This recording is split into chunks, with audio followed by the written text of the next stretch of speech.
The frontier didn't forgive weakness. It didn't forgive mercy.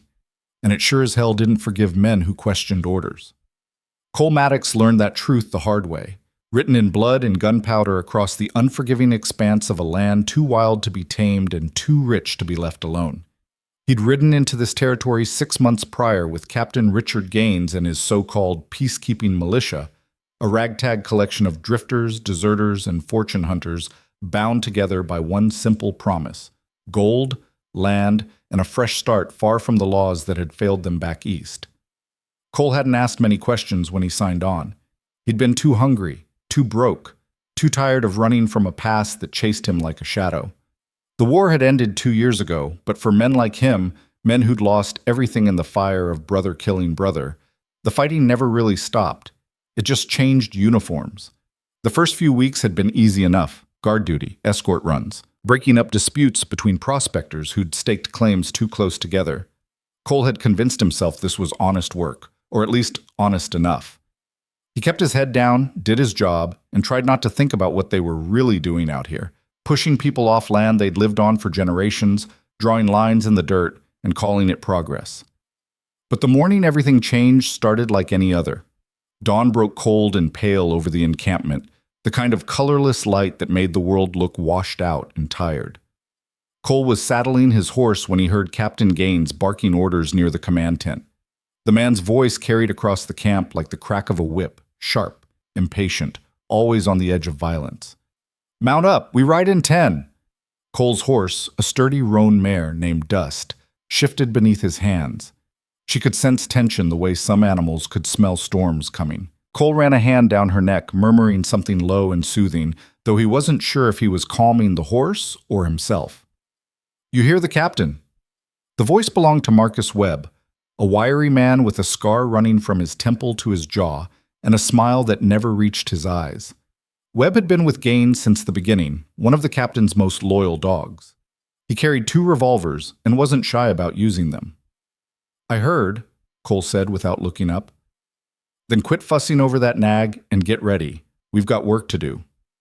Cole's jaw tightened, but he didn't respond. He'd learned early that arguing with Webb was like arguing with a rattlesnake, pointless and likely to get you bitten. Within minutes, 24 men had assembled in a loose formation. Some were barely out of their teens, farm boys looking for adventure. Others were hard-eyed veterans who'd seen too much death to be shocked by anything anymore. And then there were men like Webb, men who seemed to enjoy the work. Captain Gaines emerged from his tent, buttoning his coat as he walked. He was a tall man, broad-shouldered, with a thick mustache and eyes the color of muddy water. He'd been a Union officer during the war, though he never talked about which battles he'd fought or why he'd ended up out here instead of back home with a pension and a parade. "Gentlemen," Gaines began, his voice steady and authoritative, "we've received reports of hostile activity 15 miles north. A native settlement, large group, well-armed, refusing to comply with relocation orders." Cole felt something cold settle in his stomach. "Our orders are simple," Gaines continued. "We move in, secure the area, and remove any threats to the expansion of lawful settlement. You are authorized to use whatever force is necessary to complete this mission. Questions?" Silence. "Good. We leave now." The ride north was tense and quiet. The landscape stretched out in all directions, rolling plains dotted with scrub brush, distant mesas rising like silent sentinels against the horizon. It was beautiful country, in a harsh, unforgiving way, the kind of beauty that could kill you if you weren't careful. Cole rode near the middle of the column, his mind churning. Hostile activity.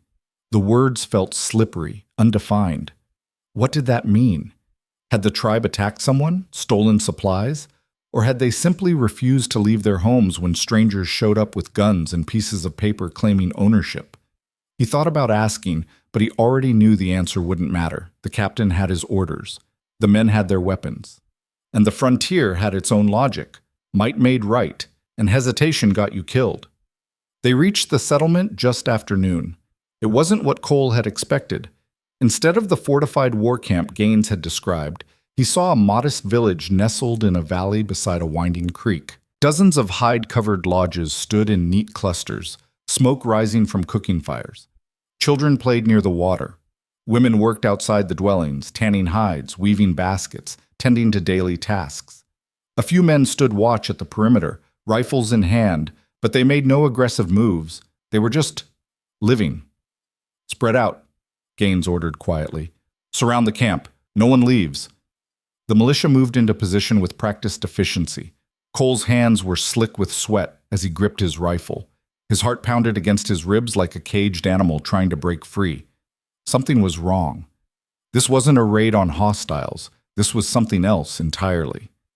Gaines rode forward with Webb and two other men, holding up a hand in what might have been a peaceful gesture, or might have been a warning.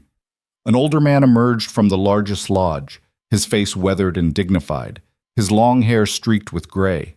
He wore traditional clothing but carried himself with the bearing of someone accustomed to authority. The two men spoke. Cole couldn't hear the words from where he sat, but he could read body language. The elder was calm, measured. Gaines was rigid, impatient. The conversation lasted less than 5 minutes. Then Gaines turned his horse and rode back to the line. "They refuse to leave," he said flatly. "Burn it." The words hung in the air like a death sentence. "Sir?" One of the younger soldiers, a kid named Tommy, spoke up, his voice cracked. "There are women and children." "You have your orders," Gaines snapped.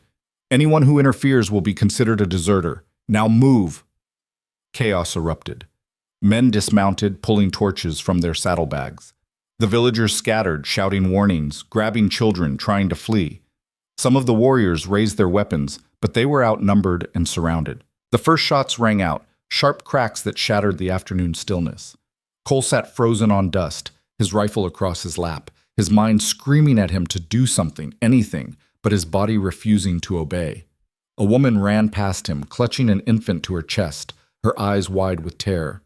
Webb stepped into her path, raising his pistol. "No!" The word tore from Cole's throat before he could stop it. He spurred Dust forward, putting himself between Webb and the woman. She stumbled, fell, scrambled back to her feet, and kept running. Webb's face twisted with rage. "What the hell do you think you're doing, Maddox?" "She's unarmed!" Cole shouted. "She's got a baby!" "She's a hostile!" Webb fired back. "And you just let her escape!" Around them, the village was burning. Flames leaped from lodge to lodge, fed by dry hides and wooden frames. Smoke billowed into the sky. People screamed. Gunfire echoed like thunder. Cole's vision blurred.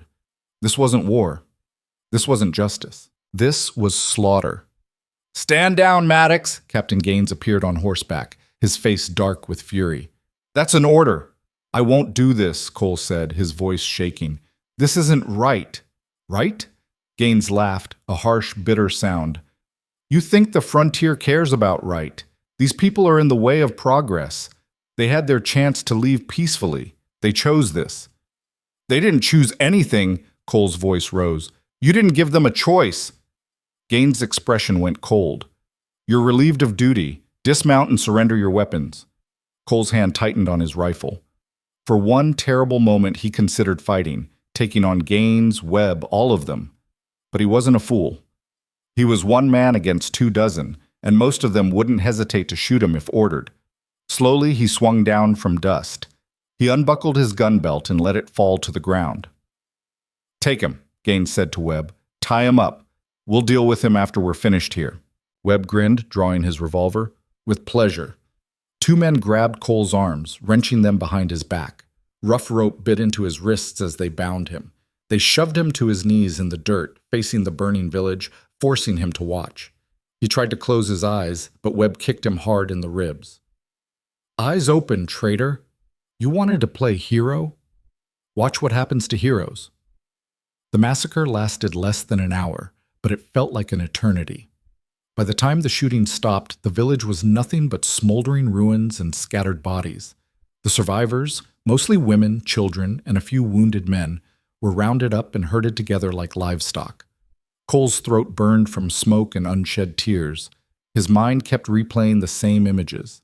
The woman with the baby, the elder trying to negotiate peace, the children running in terror.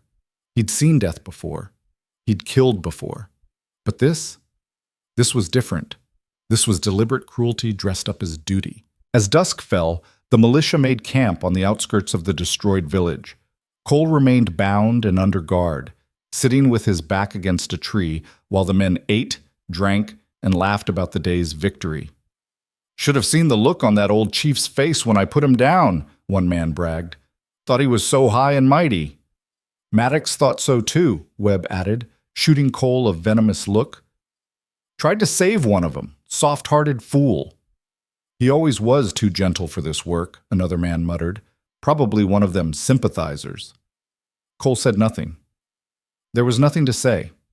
These men didn't care about right or wrong. They cared about gold, land, and the thrill of power over the powerless. And he'd been fool enough to think he could ride with them and keep his soul intact. That night, as the camp settled into uneasy sleep, Cole heard movement in the darkness. He tensed, expecting Webb or one of the others coming to make good on their threats. But the figure that emerged from the shadows wasn't one of Gaines's men. It was one of the survivors, a young warrior, his face painted for war, a knife gleaming in his hand. Cole didn't move, didn't call out for help. If this was how it ended, maybe he deserved it. The warrior approached silently, his eyes locked on Cole's. Then, to Cole's shock, he didn't strike. Instead, he cut the ropes binding Cole's wrists. "Why?" Cole whispered. The warrior didn't answer. He simply gestured toward the darkness beyond the camp, then melted back into the night. Cole sat there for a long moment, rubbing feeling back into his wrists, his mind racing. This was a chance. Maybe his only chance. But where would he go? Back east, where he was wanted for desertion. Deeper into the frontier, alone and hunted? Before he could decide, a gunshot shattered the silence. "Hostiles! We're under attack!" The camp erupted into chaos. Men scrambled for weapons, shouting orders, firing blindly into the darkness. Cole dove behind the tree as bullets whipped past, tearing through branches and kicking up dirt. In the confusion he saw them, warriors, dozens of them, moving like ghosts through the firelight. They weren't there to negotiate. They were there for revenge. And Cole was caught directly in the middle of a war he wanted no part of. A warrior appeared in front of him, tomahawk raised. Cole threw up his hands. "Wait, I'm not—" The blow never fell. Another warrior grabbed the first one's arm, speaking rapidly in a language Cole didn't understand. They argued for a moment, and then the second warrior looked at Cole with sharp, assessing eyes. "You," he said in heavily accented English. "You stopped soldier, saved woman." Cole's breath caught. They'd seen him. They'd been watching. Yes."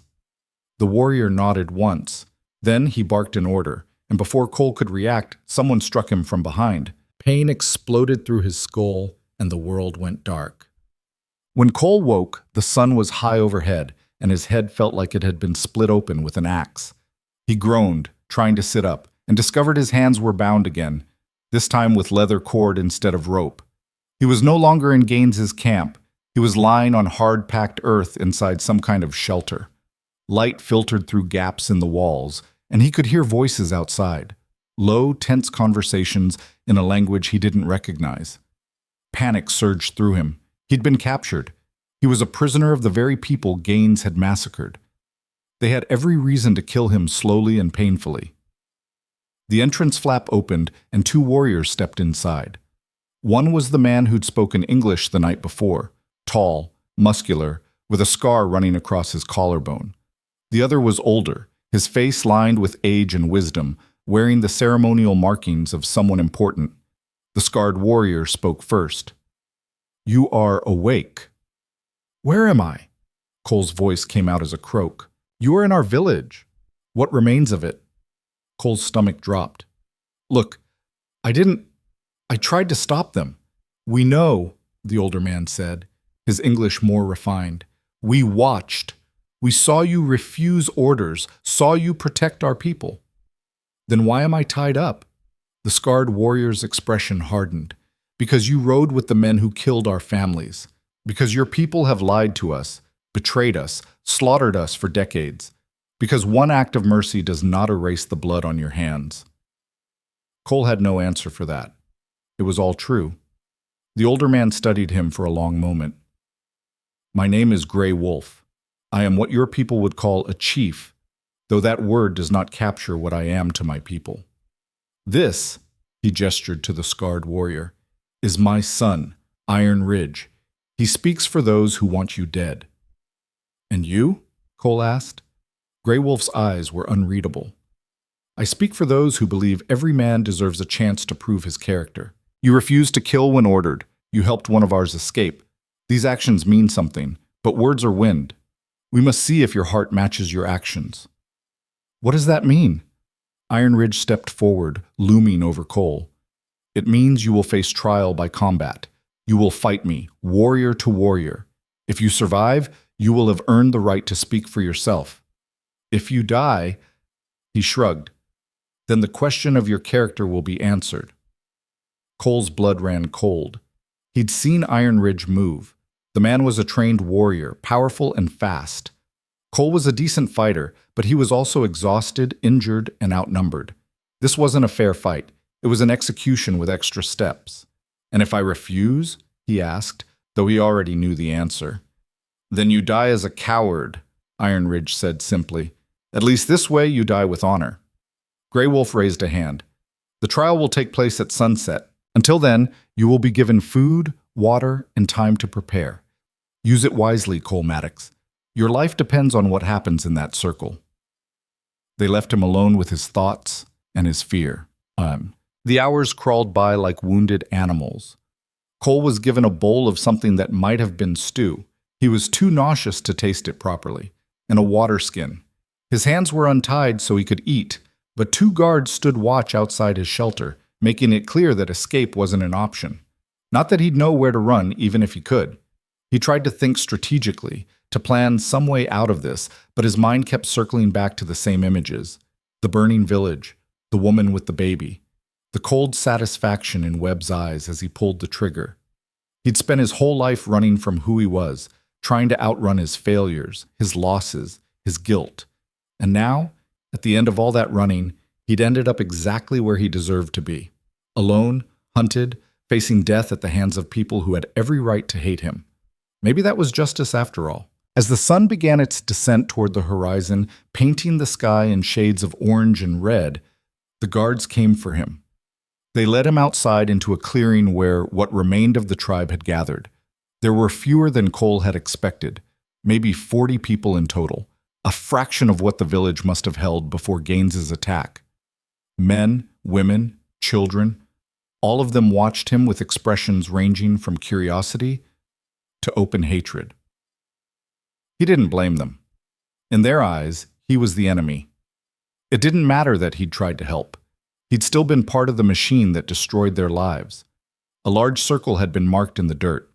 Iron Ridge stood at one end, stripped to the waist, his body a map of scars earned in battles Cole could only imagine. He held a long knife in one hand and radiated controlled violence like heat from a forge. Grey Wolf stepped into the center of the circle, raising his hands for silence. We are here to witness trial by combat. Cole Maddox of the White Soldiers stands accused of being an enemy to our people. He claims mercy in his heart. Iron Ridge, son of this tribe, champion of our warriors, will test that claim. The fight ends when one man yields, falls, or dies. Let the trial begin. Cole was shoved forward into the circle. Someone pressed a knife into his hand, shorter than Iron Ridge's, but sharp enough. He closed his fingers around the handle, feeling the weight of it, the terrible finality of what was about to happen. Iron Ridge circled him slowly, eyes never leaving Cole's face. You should have stayed with your own kind, white man. You should have burned with them. Maybe, Cole said quietly, but I didn't. Iron Ridge attacked. The warrior moved like lightning, closing the distance in 2 strides, his blade flashing toward Cole's throat. Cole barely got his own knife up in time, steel ringing against steel as he deflected the blow. He stumbled backward, off balance, and Iron Ridge pressed the advantage, launching a flurry of strikes that drove Cole to the edge of the circle. The crowd roared. Cole could hear them, feel their bloodlust, but he couldn't focus on that. All his attention was locked on Iron Ridge, on reading his movements, anticipating his attacks, trying to find some opening, some weakness. But Iron Ridge fought like a man born to it. Every movement was precise, economical, deadly. He wasn't trying to wound Cole. He was trying to kill him. Cole's foot caught on a rock, and he went down hard, rolling just in time to avoid Iron Ridge's knife plunging into the earth where his head had been. He kicked out, catching the warrior in the knee, buying himself enough time to scramble back to his feet. "You fight like a man who wants to live," Iron Ridge said, breathing hard. "Good, it makes this more satisfying." They clashed again, and this time Cole managed to land a cut across Iron Ridge's shoulder, shallow, but enough to draw blood. The warrior grinned, wild and fierce. "Better. Maybe you are not completely soft." The fight went on, brutal and exhausting. Cole's arms burned, his lungs screamed for air, and blood ran from a dozen small cuts across his body. But he didn't fall. He didn't yield. Something in him, some stubborn, stupid refusal to quit, kept him moving, kept him fighting. And then, in one perfect moment, he saw his chance. Iron Ridge overextended on a thrust, his balance shifting forward. Cole sidestepped, brought his knife around in a sharp arc, and felt it bite deep into the warrior's side. Iron Ridge gasped, staggered, dropped to one knee. The crowd went silent. Cole stood over him, knife raised for the killing blow. One strike. That's all it would take. One strike, and the trial would be over. He would have won. He looked down at Iron Ridge, at the proud, defiant warrior kneeling in the dirt, bleeding but unbowed. He saw the scars on his body, the grief in his eyes, the weight of carrying an entire people's hope and rage. And Cole lowered his knife. "I won't kill you," he said. The silence that followed was deafening. Iron Ridge stared up at him, shocked and furious. "What are you doing? Finish it!" "No. You mock me," Iron Ridge snarled, trying to rise. "You think showing mercy makes you better than—" "I don't think anything," Cole interrupted, his voice rough. "I just know I'm done killing people who don't deserve it. You want to kill me? Fine. I won't stop you, but I won't kill you. Not like this." He dropped the knife in the dirt and stepped back, arms at his sides, defenseless. Grey Wolf moved into the circle, his expression unreadable. He looked at his son, then at Cole, then at the gathered tribe. "This man has proven something today," he said slowly. "Not strength of arm, though he fought well, but strength of spirit. He chose mercy when violence would have been easier. He chose honor when survival demanded otherwise." Grey Wolf's gaze settled on Cole. "That is rare, especially in these dark times." Iron Ridge pulled himself to his feet, one hand pressed to his bleeding side. He looked at Cole for a long moment, something shifting in his expression. "You are either very wise," Iron Ridge said finally, "or very foolish. I have not decided which." "Me neither," Cole admitted. And despite everything, the pain, the fear, the impossible situation, Iron Ridge laughed. It was a short, sharp sound, but it was genuine. Grey Wolf raised his voice to address the tribe. "Cole Maddox has passed the trial. He will not be killed, but neither will he be set free. He will remain among us, watched and tested, until we are certain of his true nature. If he proves himself, he may earn a place here. If he betrays us," Grey Wolf's eyes hardened, "then mercy will not be shown twice." The decision was met with mixed reactions, some nodding in approval, others muttering in dissent. But no one challenged Grey Wolf's authority. Cole's legs nearly gave out beneath him as the adrenaline drained away. He'd survived. Against all odds, he'd survived. But as he looked around at the faces of the people whose village had been destroyed, whose families had been slaughtered, whose trust he would have to earn one painful day at a time, he understood the truth. Surviving was just the beginning. The real trial was only just starting. The wound in Iron Ridge's side took 3 weeks to heal properly, and during that time Cole learned what it meant to exist in a space between worlds, neither prisoner nor guest, neither enemy nor friend. He was given a small shelter at the edge of the encampment, far enough from the central lodges to make his status clear, close enough to be watched at all times. 2 guards rotated shifts outside his dwelling, their presence a constant reminder that mercy, once given, could be revoked just as quickly. The first few days were the hardest. Cole's body ached from the fight, his ribs bruised where Iron Ridge's fists had landed, his muscles screaming from exhaustion. But worse than the physical pain was the silence. People moved around him like he was invisible, their faces carefully blank when they passed. Children who ventured too close were quickly called back by their mothers. Even the dogs seemed to avoid him. He couldn't blame them. Every person in this camp had lost someone in the massacre. Fathers, brothers, sons, wives, daughters, sisters.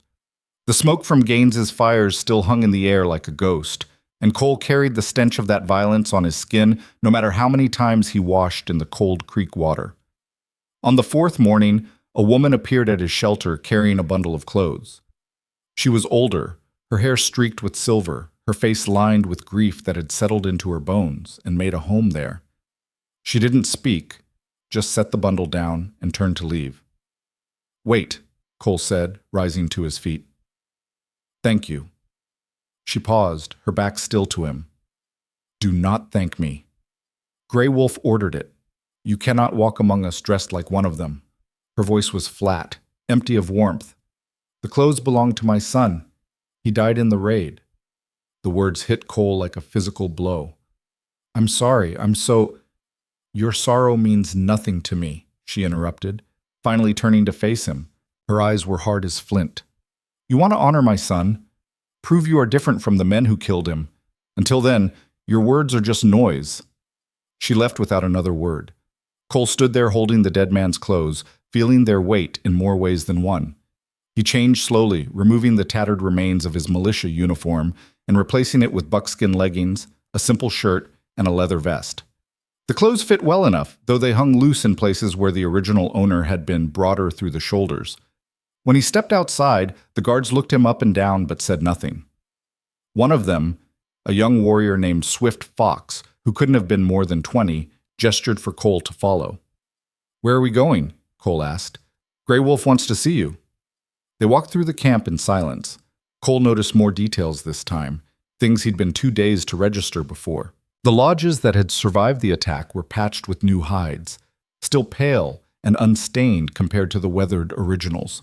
Children sat in quiet groups, their play subdued, their laughter absent. Women worked with grim efficiency, their hands never stopping, their faces carved from stone. This wasn't a village anymore. It was a wound trying to close. Grey Wolf's lodge stood at the heart of what remained. Swift Fox gestured for Cole to enter, then took up position outside. Cole ducked through the entrance into dim, smoke-tinged air. The chief sat cross-legged on the far side of a small fire, his expression thoughtful. "Sit," Grey Wolf said, indicating a spot across from him. Cole lowered himself to the ground, trying to mirror the chief's posture. His legs protested immediately. He wasn't used to sitting this way, but he forced himself to remain still. For a long moment, neither man spoke. The fire crackled between them, sending thin streams of smoke toward the opening at the top of the lodge. Finally, Grey Wolf broke the silence. "Do you know why I spared your life?" Cole hesitated. "You said I'd proven something in the trial." "That was part of it," Grey Wolf acknowledged. "But not all. The truth is, I spared you because my people need to see something other than death and revenge. They need to see that the world still contains choices, possibilities, that not every white man is Captain Gaines. I'm not sure I can live up to that expectation." "Neither am I," Grey Wolf said bluntly, "but you will have the chance to try. My son tells me you fight with skill, but without hatred. That is unusual for a soldier."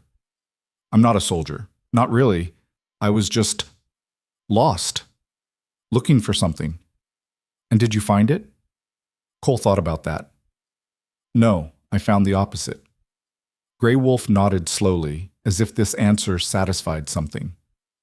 "You will work, help rebuild what your people destroyed, tend the horses, gather wood, hunt when permitted. You will learn our ways, speak our language, and you will be watched, always." "I understand." "Do you?" Grey Wolf leaned forward slightly, his gaze intense. "Understand this, Cole Maddox, you are alive because I believe every man deserves one chance to choose differently. But if you betray that trust, if you bring harm to my people in any way, I will kill you myself. Not in combat, not with honor. I will cut your throat while you sleep and feel nothing but satisfaction. Do we have an understanding?" Cole met the chief's eyes and saw the absolute certainty there. This was not a threat. It was a promise. "Yes," he said, "we do." The work began the next day. Cole was assigned to help rebuild one of the destroyed lodges under the supervision of an older man named Stone Bear, who spoke perhaps 10 words of English and had no patience for incompetence. The labor was backbreaking, hauling timber, stripping bark, treating hides, lashing together frames with cord that cut into Cole's hands until they bled. Stone Bear demonstrated each task once, then watched with critical eyes as Cole attempted to replicate it. When Cole made mistakes, and he made many, Stone Bear would grunt in disapproval, undo the work, and show him again. There were no words of encouragement, no acknowledgement of improvement, just silent, relentless correction.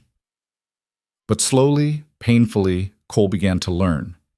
He learned how to select the right wood for structural poles, not too green, not too dry. He learned the angle at which to set the frame so it would shed rain and snow.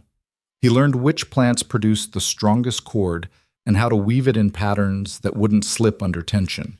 His hands toughened, his back strengthened, and the work became, if not easy, at least bearable. Other tasks followed. He hauled water from the creek in heavy leather bags that leaked and left him soaked. He gathered firewood, learning to identify which trees burned hot and clean versus those that produced choking smoke. He helped butcher a deer that hunters brought back, his stomach turning at first but steadying as Stone Bear showed him how to use every part of the animal: meat, hide, sinew, bone, nothing wasted. Through it all, he remained an outsider. People would work alongside him but never with him. They would correct his mistakes but never explain the reasoning behind the corrections. He existed in their world but was not part of it, a ghost among the living. The isolation wore on him more than the physical labor. At night, alone in his shelter, Cole would lie awake listening to the sounds of the camp, conversations he couldn't understand, laughter he wasn't invited to share, songs that spoke of history and loss he had no claim to. He'd never felt more alone, not even in the worst days after the war. But he kept working. What else could he do? It was Iron Ridge who finally broke the silence, 3 weeks after the trial. The warrior appeared one morning as Cole was carrying water, his wound healed to a thick pink scar across his ribs. "You move like an old woman," Iron Ridge observed, falling into step beside him. Cole nearly dropped the water bag in surprise. "Good morning to you too. Your shoulders are wrong. You're fighting the weight instead of accepting it. Here."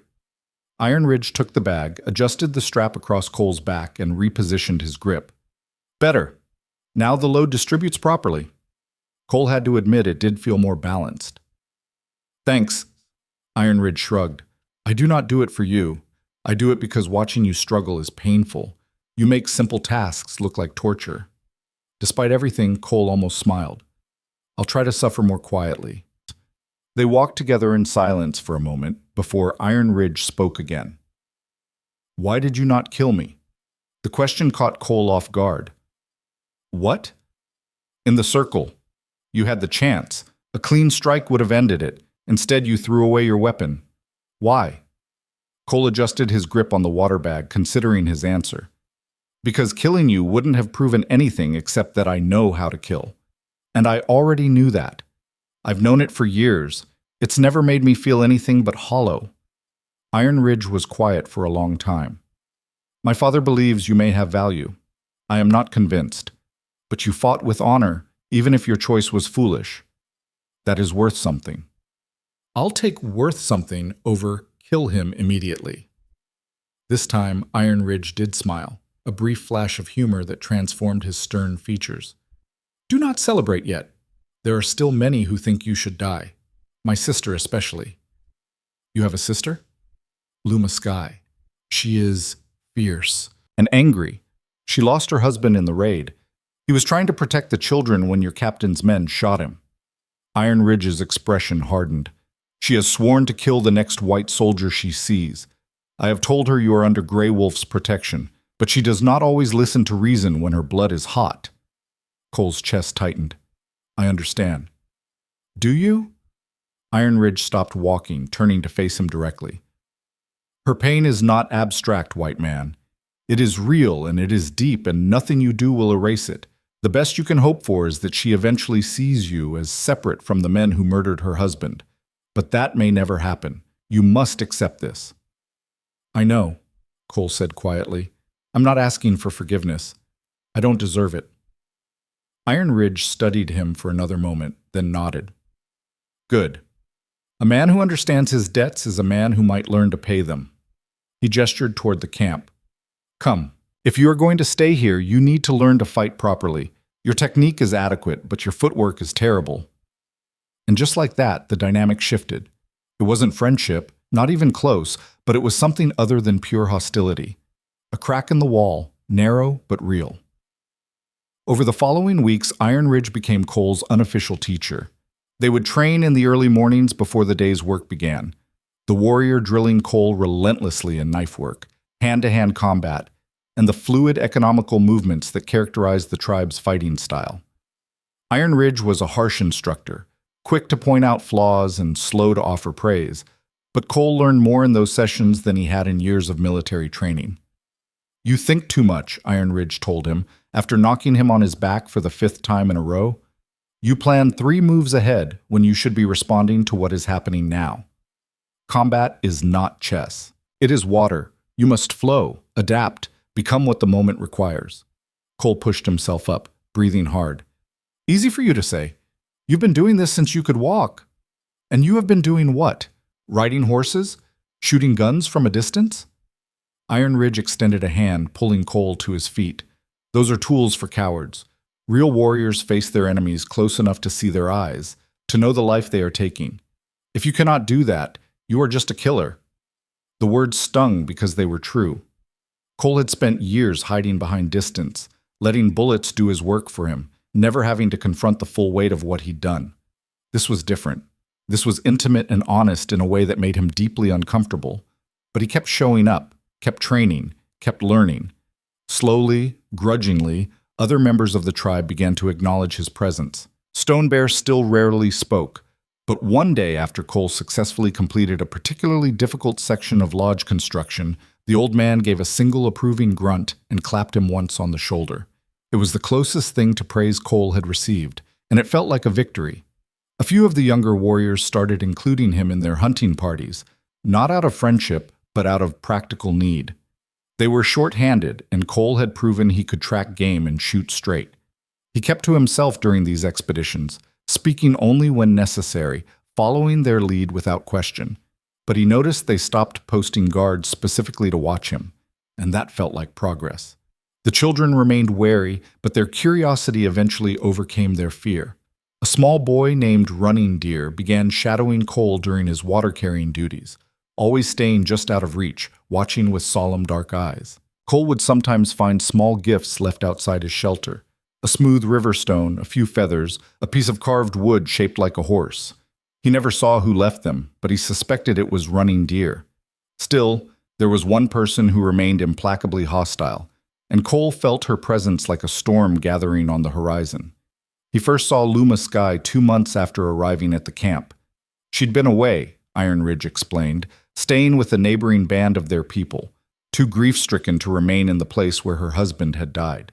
But she'd returned, and the moment Cole saw her, something in his chest constricted. She was beautiful in a way that had nothing to do with softness. Tall and lean, with long black hair woven into a thick braid, she moved with the controlled grace of someone who'd trained as a warrior. Her face was all sharp angles and fierce intelligence, her eyes dark and burning with an intensity that made Cole want to look away.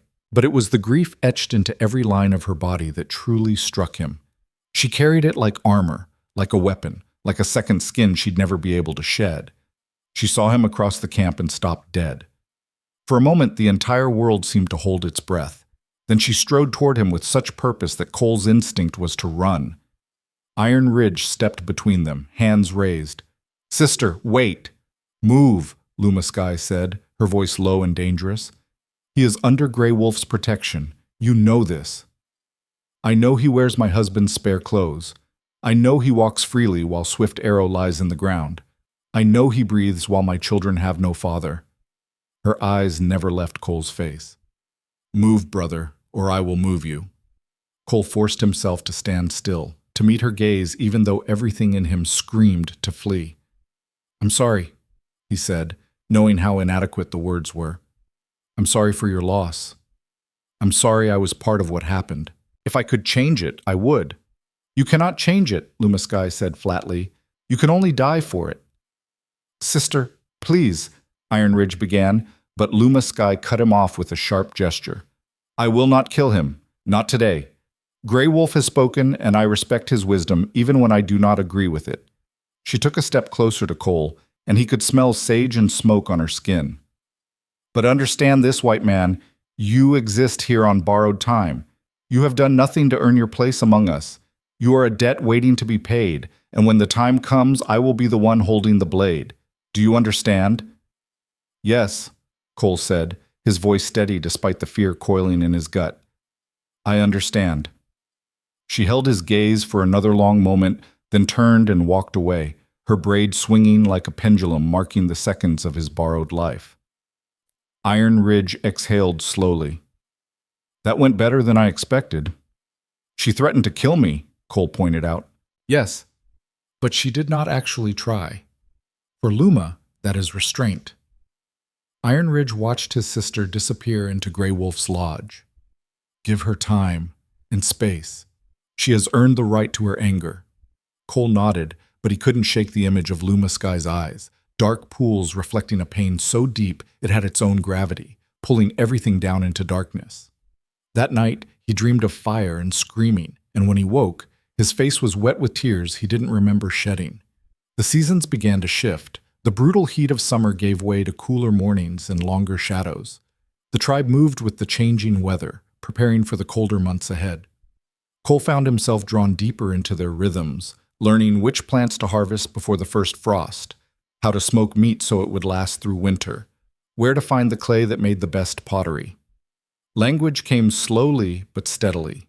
He picked up words first: water, fire, horse, danger, then simple phrases. The children, less burdened by adult grudges, became his unwitting teachers, giggling when he mispronounced words but patient in their corrections.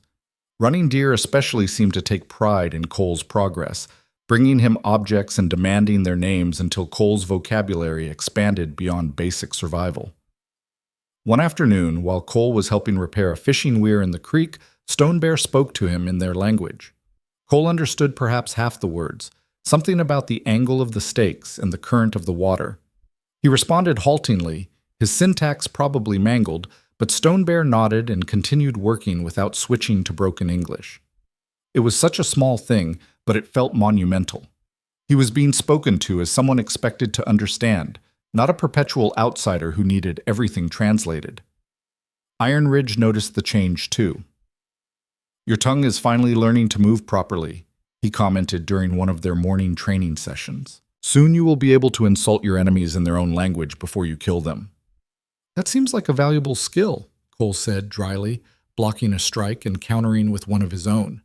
Iron Ridge deflected easily. It is. A man fights harder when his pride is wounded first. He pressed the attack, forcing Cole backward. But you are improving. Your footwork is less like a drunk buffalo now, more like a sober buffalo. Cole couldn't help but laugh, which was apparently the distraction Iron Ridge was waiting for. The warrior's next strike came fast and low, sweeping Cole's legs out from under him. He hit the ground hard, the air knocked from his lungs. Iron Ridge stood over him, grinning. And that is why you do not laugh in combat. Enemies do not care about your joy. Noted, Cole wheezed. A shadow fell across them both. Cole looked up to find Lumasky watching, her arms crossed, her expression unreadable. Teaching him our ways, she said to her brother. How generous of you. Iron Ridge offered Cole a hand up. Teaching him not to die stupidly. There is a difference. Is there? Lumasky's eyes flicked to Cole, cold and assessing. He still moves like an outsider. All the training in the world will not change what he is. Perhaps not, Ridge agreed, but it might change what he becomes. Lumasky made a dismissive sound and turned to leave, but Cole found himself speaking before he could stop himself. Wait. She paused but didn't turn around. Cole's mouth went dry, but he pushed forward. I know you don't want to hear this. No, nothing I say will matter to you, but I need you to know that I see you. I see your pain. I see what was taken from you, and He struggled for the right words. I will carry that. However long I live, I will carry it. Luma Sky's shoulders tensed. For a moment, Cole thought she might actually turn around, might respond. But then she continued walking, her silence more damning than any words could have been. Iron Ridge clapped Cole on the shoulder. That was either very brave or very stupid. Can't it be both? With you, usually. But something had shifted in that moment. Some invisible line crossed. Luma Sky still avoided him, still radiated hostility whenever their paths crossed, but she no longer actively threatened him. It wasn't acceptance, wasn't even close, but it was a different kind of acknowledgement. He existed to her now as something other than a simple enemy. What that something was, Cole couldn't say. The first snow came early that year, dusting the world in white like ash from old fires. The tribe gathered for a ceremony honoring those who had died in the raid, and though Cole was not invited to participate, he was allowed to stand at the edge and witness. Grey Wolf spoke in their language, his words carrying across the assembly like a song of mourning. Cole understood perhaps one word in three, but he didn't need to understand the language to feel the weight of what was being said. This was a community processing trauma, binding their wounds together, finding strength in shared grief. He saw Luma Sky standing near the front, her hand clasped in that of a small girl, her daughter, Cole realized with a start. The child couldn't have been more than 6, her face solemn beyond her years. Beside her stood a boy, perhaps 8 or 9, his jaw set in a way that reminded Cole painfully of Iron Ridge. These were the children who'd lost their father, the family Luma Sky was trying to hold together through sheer force of will. Something cracked open in Cole's chest, a fissure letting in light and pain in equal measure. After the ceremony, he found Iron Ridge and asked, "What can I do?" "Do?" Iron Ridge looked puzzled. "To help, to be useful, to—" Cole gestured helplessly. "To be more than just a burden you're all carrying." Iron Ridge was quiet for a long moment. "You are already doing it," he said finally. "You work, you learn, you show respect. These things matter, even if no one tells you so. It doesn't feel like enough." "It never does," Iron Ridge said. "But enough is not the measure. The measure is whether you keep trying when enough seems impossible. That is what my father saw in you, not perfection, but persistence. Do not abandon it now." So Cole didn't. He kept working, kept learning, kept showing up day after day, even when the isolation threatened to crush him. He learned to tan hides properly, to speak in full sentences, to read the weather by the behavior of animals and the smell of the wind. He learned songs he didn't fully understand but sang anyway during group work. He learned to laugh at jokes told in a language that was slowly becoming less foreign. And he learned to watch Luma Sky from a distance, to catalog the small details of her life. How she braided her daughter's hair each morning, how she checked her son's arrows for straightness, how she carried grief and love and fierce determination in equal measures. He didn't approach her, didn't push, but he noticed when she needed help carrying something heavy and made sure someone else was there to assist. He noticed when her children looked hungry and ensured the hunting party brought back extra meat. He noticed when her lodge needed repair and mentioned it to Stone Bear, who organized a work party that somehow never included Cole directly, but got the job done. Small things. Invisible things. Things she might never connect back to him. It was Iron Ridge who finally called him on it, 3 months after Luma Sky's return. They were tracking an elk through fresh snow, moving quietly through trees that stood like silent witnesses to their passage. Iron Ridge spoke without turning around, his voice barely above a whisper. "You watch my sister." Cole nearly tripped over his own feet. That's not... "Do not insult me with lies," Iron Ridge said calmly, still tracking the elk's prints. "I have eyes. I see how you look at her when you think no one is watching." Cole's face burned despite the cold. "I'm sorry, I'll stop. I didn't mean to..." "I did not say stop." Iron Ridge paused, examining a broken branch. "I said you watch her. I did not say it was wrong." Cole stood frozen, unsure how to respond. Iron Ridge finally turned to face him, his expression serious. "Luma Sky is my sister. I love her as I love my own breath. She has suffered more than any person should suffer. If you bring her more pain, I will kill you myself, protection or no protection. Do you understand?" "Yes." But, Iron Ridge continued, she is also strong, stronger than she knows, and I think— He paused, choosing his words carefully. I think she sees you, too, even if she pretends not to. What that means, I cannot say. But if you care for her, truly care, not the shallow wanting of a man for a beautiful woman, then you must be patient. You must earn what cannot be demanded. I don't expect anything, Cole said quietly. I just want her to be okay. Iron Ridge studied him for a long moment, then nodded slowly. That is the right answer. Remember it when things become difficult. He turned back to the trail. Now focus. The elk is close, and I do not want to return empty-handed because you were thinking with your heart instead of your head.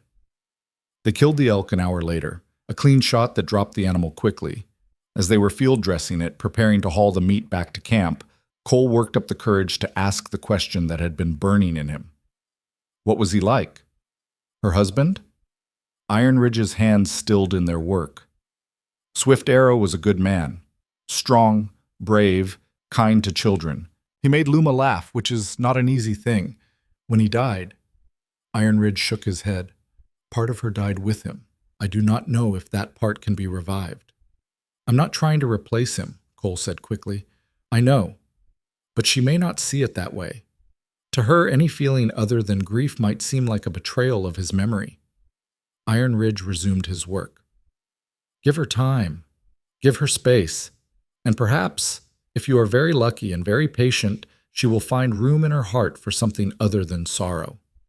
They carried the elk back in silence, but Cole felt the weight of more than just meat on his shoulders. He was carrying hope now, fragile and terrifying, the kind that could sustain or destroy depending on how carefully it was handled. That night, as Cole was settling into his shelter, he heard a sound outside, soft footsteps, deliberate and cautious. He tensed, reaching for the knife he now kept close, but when the entrance flap opened, it wasn't a threat. It was Luma Sky. She stood in the doorway, illuminated by moonlight, her expression carefully neutral. For a long moment, neither of them spoke. Finally, she said, My brother tells me you helped arrange repairs to my lodge. Cole's heart hammered against his ribs. Stone Bear organized it. I just mentioned it needed attention. Why? The question hung between them, loaded with more meaning than its simple syllable suggested. Cole met her eyes, forcing himself not to look away. Because it needed to be done. Because you and your children deserve a safe shelter. Because— He took a breath. Because I can't undo what was done, but I can try to make sure you're taken care of. Luma Sky's jaw tightened. I do not need your care. I do not need anything from you. I know, Cole said softly. I'm not doing it for gratitude. I'm doing it because it's right.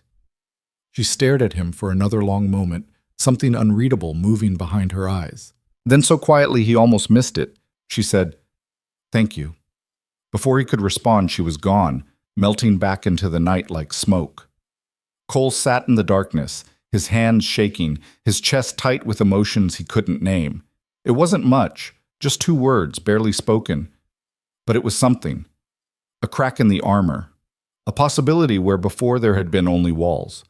He lay down that night with hope curled in his chest like a coal that might warm him or burn him. And either way, he knew he was in too deep to turn back now. Winter descended on the land like a judgment, burying the world beneath layers of snow and ice that transformed the familiar terrain into something alien and dangerous. The tribe pulled inward, conserving heat and resources, their lodges clustered tight against the wind that howled through the valley like the voices of angry spirits. Cole had never experienced cold like this, the kind that crept through every layer of clothing, that turned breath to frost and made every movement a calculation between necessity and exposure. But the cold brought something unexpected.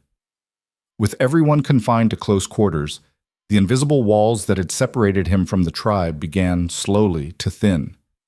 There was no choice now but to share space, to work together on survival, to acknowledge that out here, in this frozen wilderness, grudges were luxuries no one could afford. He found himself sitting around communal fires more often, listening to stories told in a language he now understood well enough to follow the thread, if not every detail.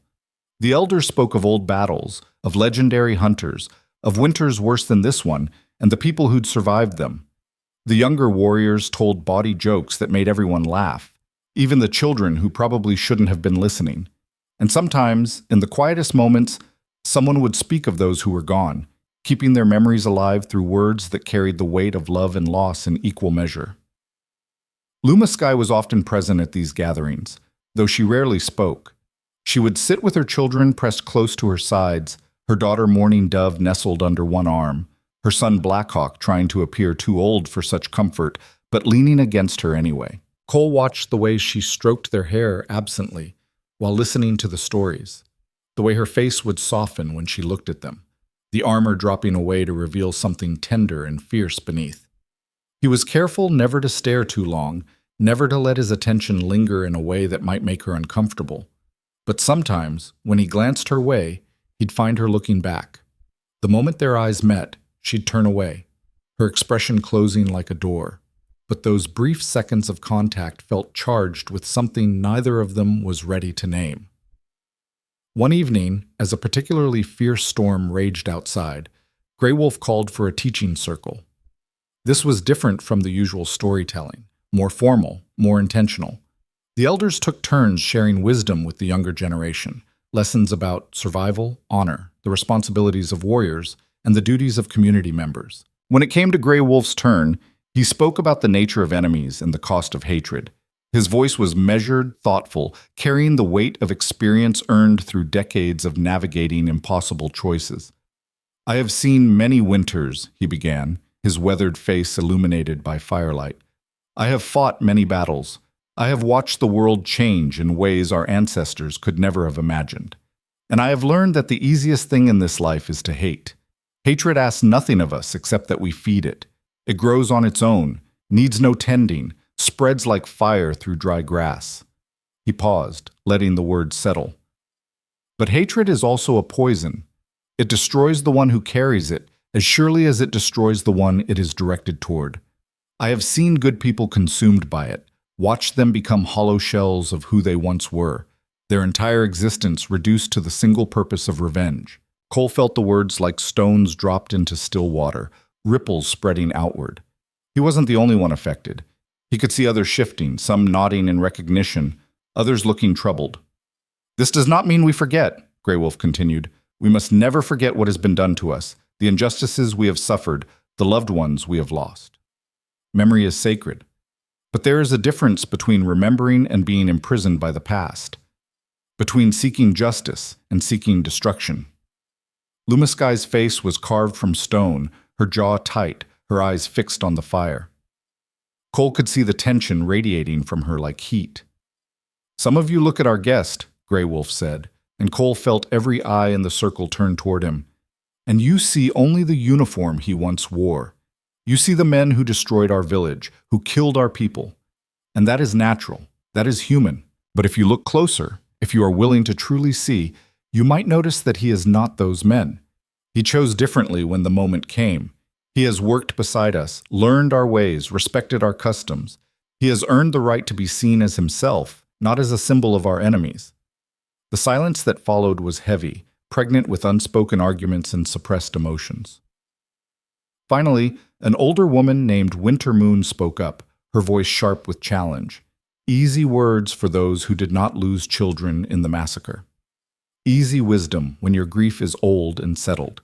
But some of us still wake screaming. Some of us still see their faces in every fire, hear their voices in every wind. "You ask us to forget. I ask nothing," Grey Wolf interrupted gently.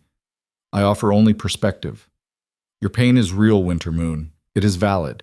No one here would diminish it. But consider this. If we define ourselves only by what has been done to us, if we allow our enemies to dictate not just our past, but also our future, then have we not given them a victory more complete than any they could win in battle?" Winter Moon's eyes glistened with tears. "You speak of philosophy while my grandson's bones lie in the ground." "I speak of survival," Grey Wolf said quietly. "Not just of our bodies, but of our spirits. I speak of choosing to be more than our wounds." The conversation moved on to other topics, but the tension remained, a taut string that might snap at any moment. When the gathering finally dispersed, people drifting back to their individual lodges, Cole found himself walking the same direction as Luma Sky and her children. They moved in silence for a while, the snow crunching beneath their feet, until Mourning Dove's small voice piped up. "Mama, I'm cold." Luma Sky immediately knelt, adjusting her daughter's wrappings, tucking fur more securely around her small body. "Better?" "Yes, but my hands are still cold." Without thinking, Cole pulled off his own gloves, thick mittens lined with rabbit fur that Stone Bear had helped him make, and offered them to the child. "Here, try these." Mourning Dove looked up at her mother for permission. Luma Sky's face was unreadable, but after a long moment she gave a small nod. The girl took the mittens, her hands disappearing completely inside them, and smiled, a real genuine smile that transformed her solemn little face. "They're warm," she announced. "Good," Cole said, smiling back. "You keep them. I can make more." "What do you say?" Luma Sky prompted quietly. "Thank you," Mourning Dove said, still admiring the oversized mittens. Black Hawk had been watching this exchange with the suspicious eyes of a boy learning to be a man. "Why did you do that?" he demanded. "We don't need charity from you." "Black Hawk," Luma Sky said warningly. "No, it's okay," Cole said, addressing the boy directly. "You're right to question. That's smart. The truth is, your sister was cold, and I had something that could help. It's not charity, it's just what people do, what we should do, anyway." Black Hawk's expression remained skeptical, but some of the hostility faded. "My father would have done the same thing," he said finally. "He was always giving things away. Mother said he had the most generous heart of any man she'd ever known." The words hung in the frozen air between them. Luma Sky's face flickered with pain so raw that Cole had to look away. "He sounds like he was a good man," Cole said quietly. "You must miss him very much." "Every day," Black Hawk said, his voice cracking slightly. "Every single day." They reached Luma Sky's lodge, and the children ducked inside, but she remained outside, standing in the falling snow, looking at Cole with an expression he couldn't quite read. "You didn't have to do that," she said finally. "Give away mittens? It's not exactly a grand gesture." "You know what I mean." She pulled her own wrappings tighter. "You didn't have to speak kindly about Swift Arrow. You didn't have to acknowledge my son's grief." Cole met her eyes. "Yes, I did. Because it's real. Because pretending your pain doesn't exist won't make it go away. And because—" He hesitated, then pushed forward. "Because I'm not trying to replace what you lost. I know I can't. I'm just trying to be decent, that's all." Luma Sky was quiet for so long that Cole thought she might just turn and leave without responding. But then, in a voice so soft he almost missed it, she said, "Walk with me tomorrow. There's something I want to show you." Before he could respond, she disappeared into her lodge, leaving Cole standing alone in the snow, his heart pounding, his hands already growing cold without the mittens, but feeling warmer than he had in months.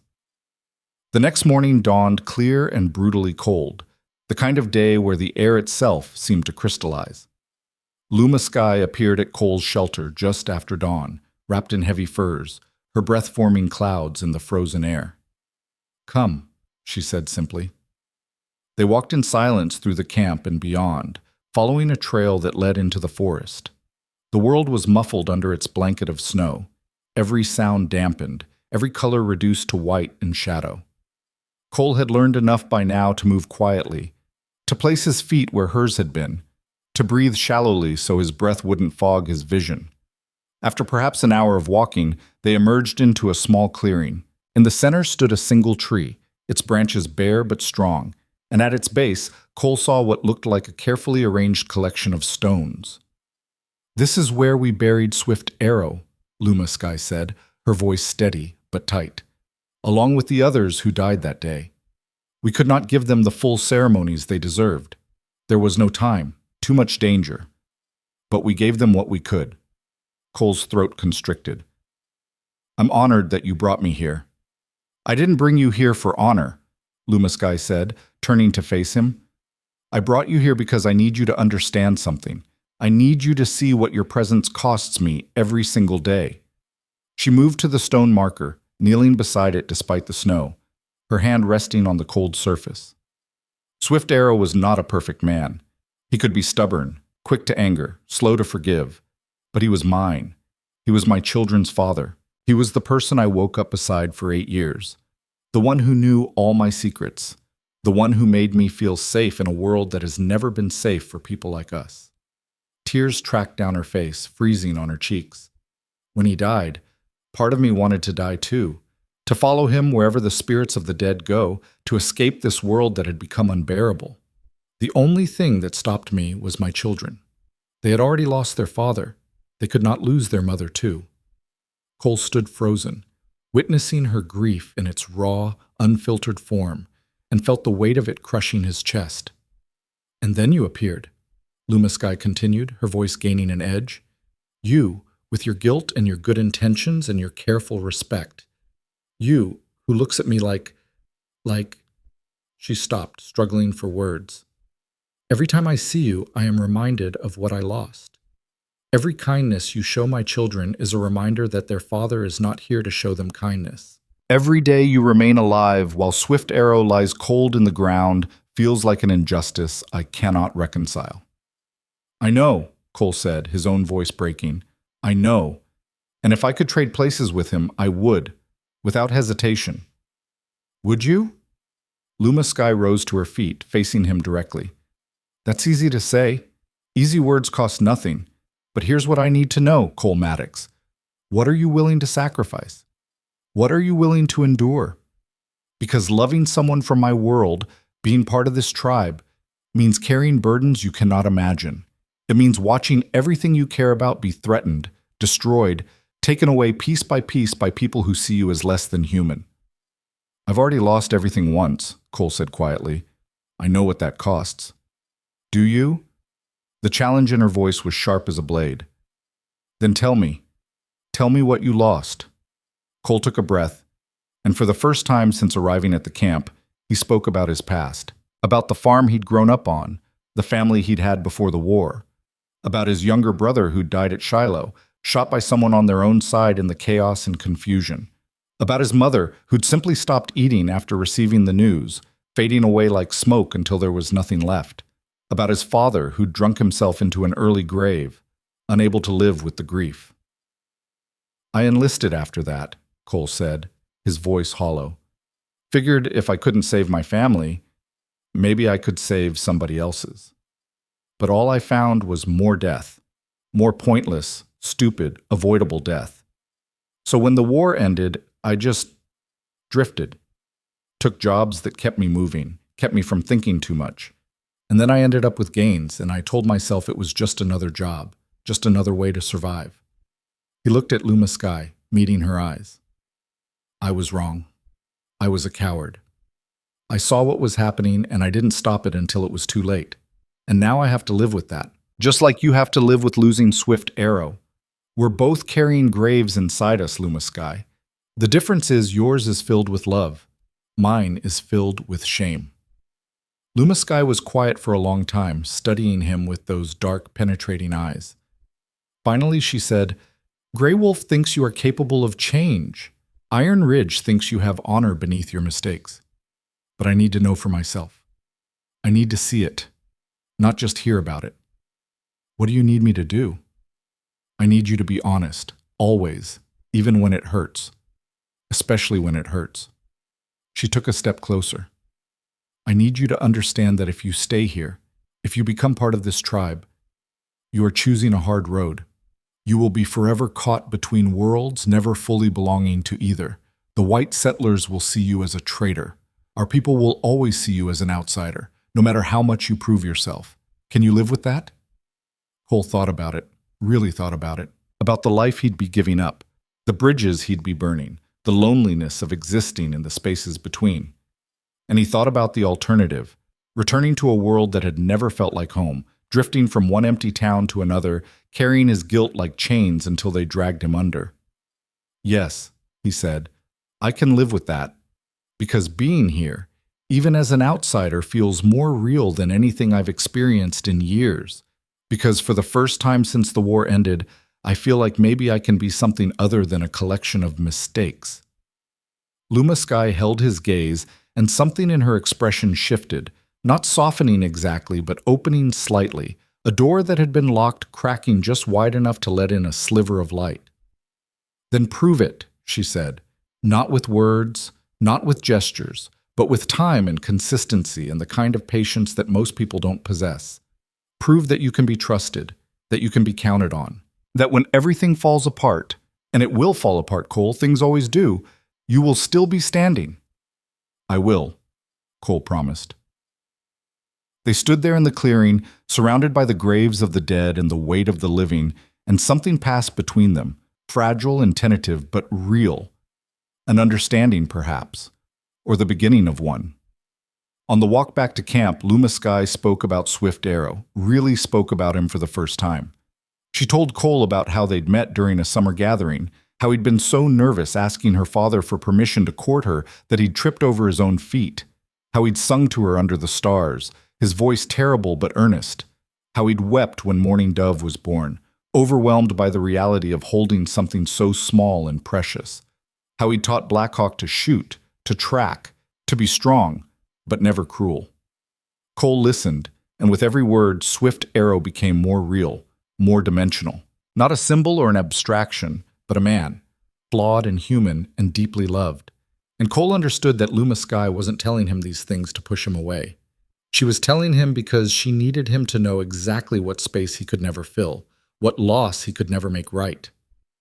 "Thank you," Cole said when she finished, "for trusting me with his memory." "Don't make me regret it," Luma Sky replied, but there was less ice in her voice than usual. Winter deepened, and with it, the bonds between Cole and the tribe strengthened in ways both visible and invisible. He spent more time with Luma Sky's children, teaching them games he remembered from his own childhood, learning their games in return.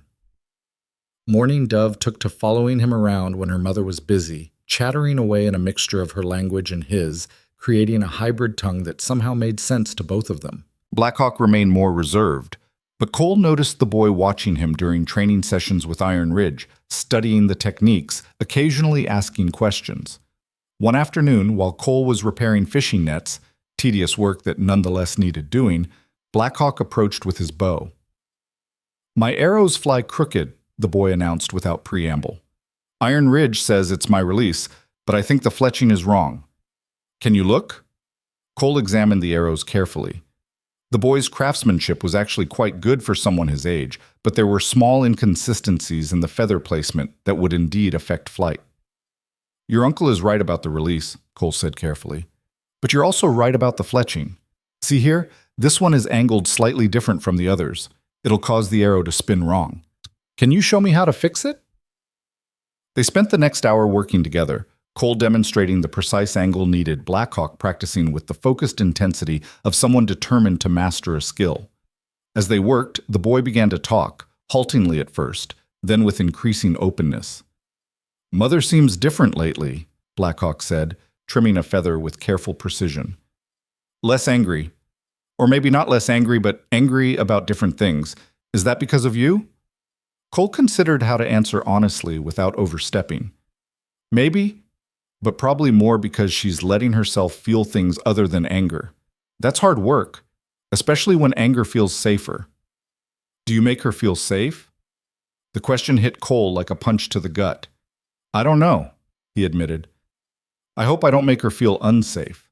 Beyond that, it's not really for me to say." Blackhawk nodded, as if this answer satisfied some internal test. "Father used to say that the measure of a man isn't how he treats people who can help him, but how he treats people who can't, people who are weaker, or smaller, or different." "Your father was a wise man." "He was." Blackhawk finished the arrow he'd been working on, holding it up to check the alignment. "I think he would have liked you, eventually, after he stopped wanting to kill you." Cole couldn't help but laugh at the blunt assessment. "That's probably fair. He would have appreciated that you're patient with Morning Dove. She can be annoying, but you never treat her like she's stupid or less important. He was like that too. Everyone else treated children like we were just small, imperfect adults, but Father saw us as we were." The boy's voice cracked on the last word, and Cole saw him fighting tears. Without thinking, he reached out and squeezed Blackhawk's shoulder. "It's okay to miss him," Cole said quietly. It's okay to be sad. Being strong doesn't mean not feeling pain. It means feeling it and not letting it destroy you. Blackhawk wiped his eyes quickly, embarrassed. Mother says the same thing, but sometimes the pain is so big I don't know how to hold it all. Then you don't hold it alone. You let the people who love you help carry it. That's what family is for. They finished the arrows in companionable silence, and when Blackhawk left, he clasped Cole's forearm in the warrior's grip Iron Ridge had taught him. It was a small gesture, but it felt monumental. That evening, Lumasky sought Cole out. Blackhawk told me you helped him with his arrows. He's a good kid, smart, skilled. You should be proud. I am. She hesitated, then said, He also told me what you said about carrying pain together, about family. Cole braced himself for anger, for accusations of overstepping, but instead, Lumasky said, Thank you. He needed to hear that from someone other than me. Sometimes children listen to strangers in ways they won't listen to their own mothers. You're doing an amazing job with them, Cole said, under impossible circumstances. Some days I feel like I'm drowning, Lumasky admitted, her guard dropping in a way that took Cole's breath away. Like I'm barely keeping my head above water, and any moment now the current is going to pull me under. But you keep swimming anyway. What choice do I have? She looked at him, and in her eyes, Cole saw exhaustion so deep it had its own weight. They need me. The tribe needs me. I don't get to fall apart, no matter how much I want to. That's not true, Cole said gently. You're allowed to fall apart. You're allowed to not be strong all the time. That's what having people around you means. They can hold you up when you can't hold yourself. Lumasky's expression crumpled slightly, the armor finally cracking. I'm so tired, Cole. I'm so tired of being brave. Without thinking, Cole opened his arms, offering an embrace but not forcing it. For a long moment, Lumasky stood rigid, clearly warring with herself. Then, with a sound that might have been a sob or a sigh, she stepped forward, letting him hold her. She didn't cry, didn't break down, but she leaned against him, letting him support her weight, letting herself be held. And Cole stood there, his heart hammering, his arms around this fierce, broken, extraordinary woman, and felt like he was holding something infinitely precious and infinitely fragile. They stood like that for several minutes, neither speaking, just existing in the shared space of acknowledged pain. Finally, Lumasky pulled back, composing herself quickly. Don't read too much into this, she said, but there was no harshness in it. I won't, Cole promised. I'm still angry at you, at what you represent, at the world that took Swift Arrow from me. I know. But I'm also... She struggled for words. I'm also starting to see you as separate from all that, as yourself. And that terrifies me. Why? Because, Lumasky said, meeting his eyes, because if I let you in, if I let myself feel anything for you beyond anger, it feels like I'm betraying Swift Arrow's memory, like I'm saying what happened to him doesn't matter. That's not how it works, Cole said softly. Loving someone new doesn't erase the love you had before. Human hearts aren't like containers that empty out to make room. They expand. They grow. They hold multiple truths at once. How do you know that? I don't, Cole admitted. Not from experience. But I want to believe it. I have to believe it, or else what's the point of any of this? Lumasky studied him for a long moment, then nodded slowly. I need time. I need space to figure out what I'm feeling, what I want, who I am without Swift Arrow. Can you give me that? As much as you need. And if what I decide is that I can't do this, that you and I can never be more than what we are now? Cole's heart clenched, but he kept his voice steady. Then I'll accept that.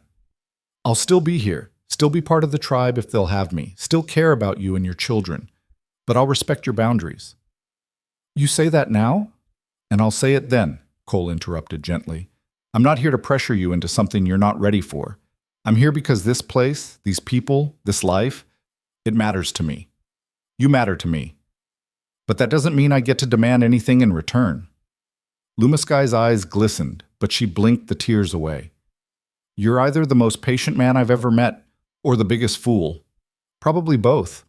She almost smiled at that. Not quite, but close enough that Cole felt it like sunshine breaking through clouds. The weeks that followed fell into a new rhythm. Lumasky didn't avoid him anymore, but she didn't seek him out either. They existed in each other's orbits, occasionally intersecting, sharing meals and conversations and small moments of connection that felt both monumental and ordinary. Cole continued his work, his training, his slow integration into the fabric of tribal life. He learned more of the language, more of the customs, more of the stories that shaped these people's understanding of the world. And slowly, almost imperceptibly, he began to understand that he was no longer just surviving here. He was living.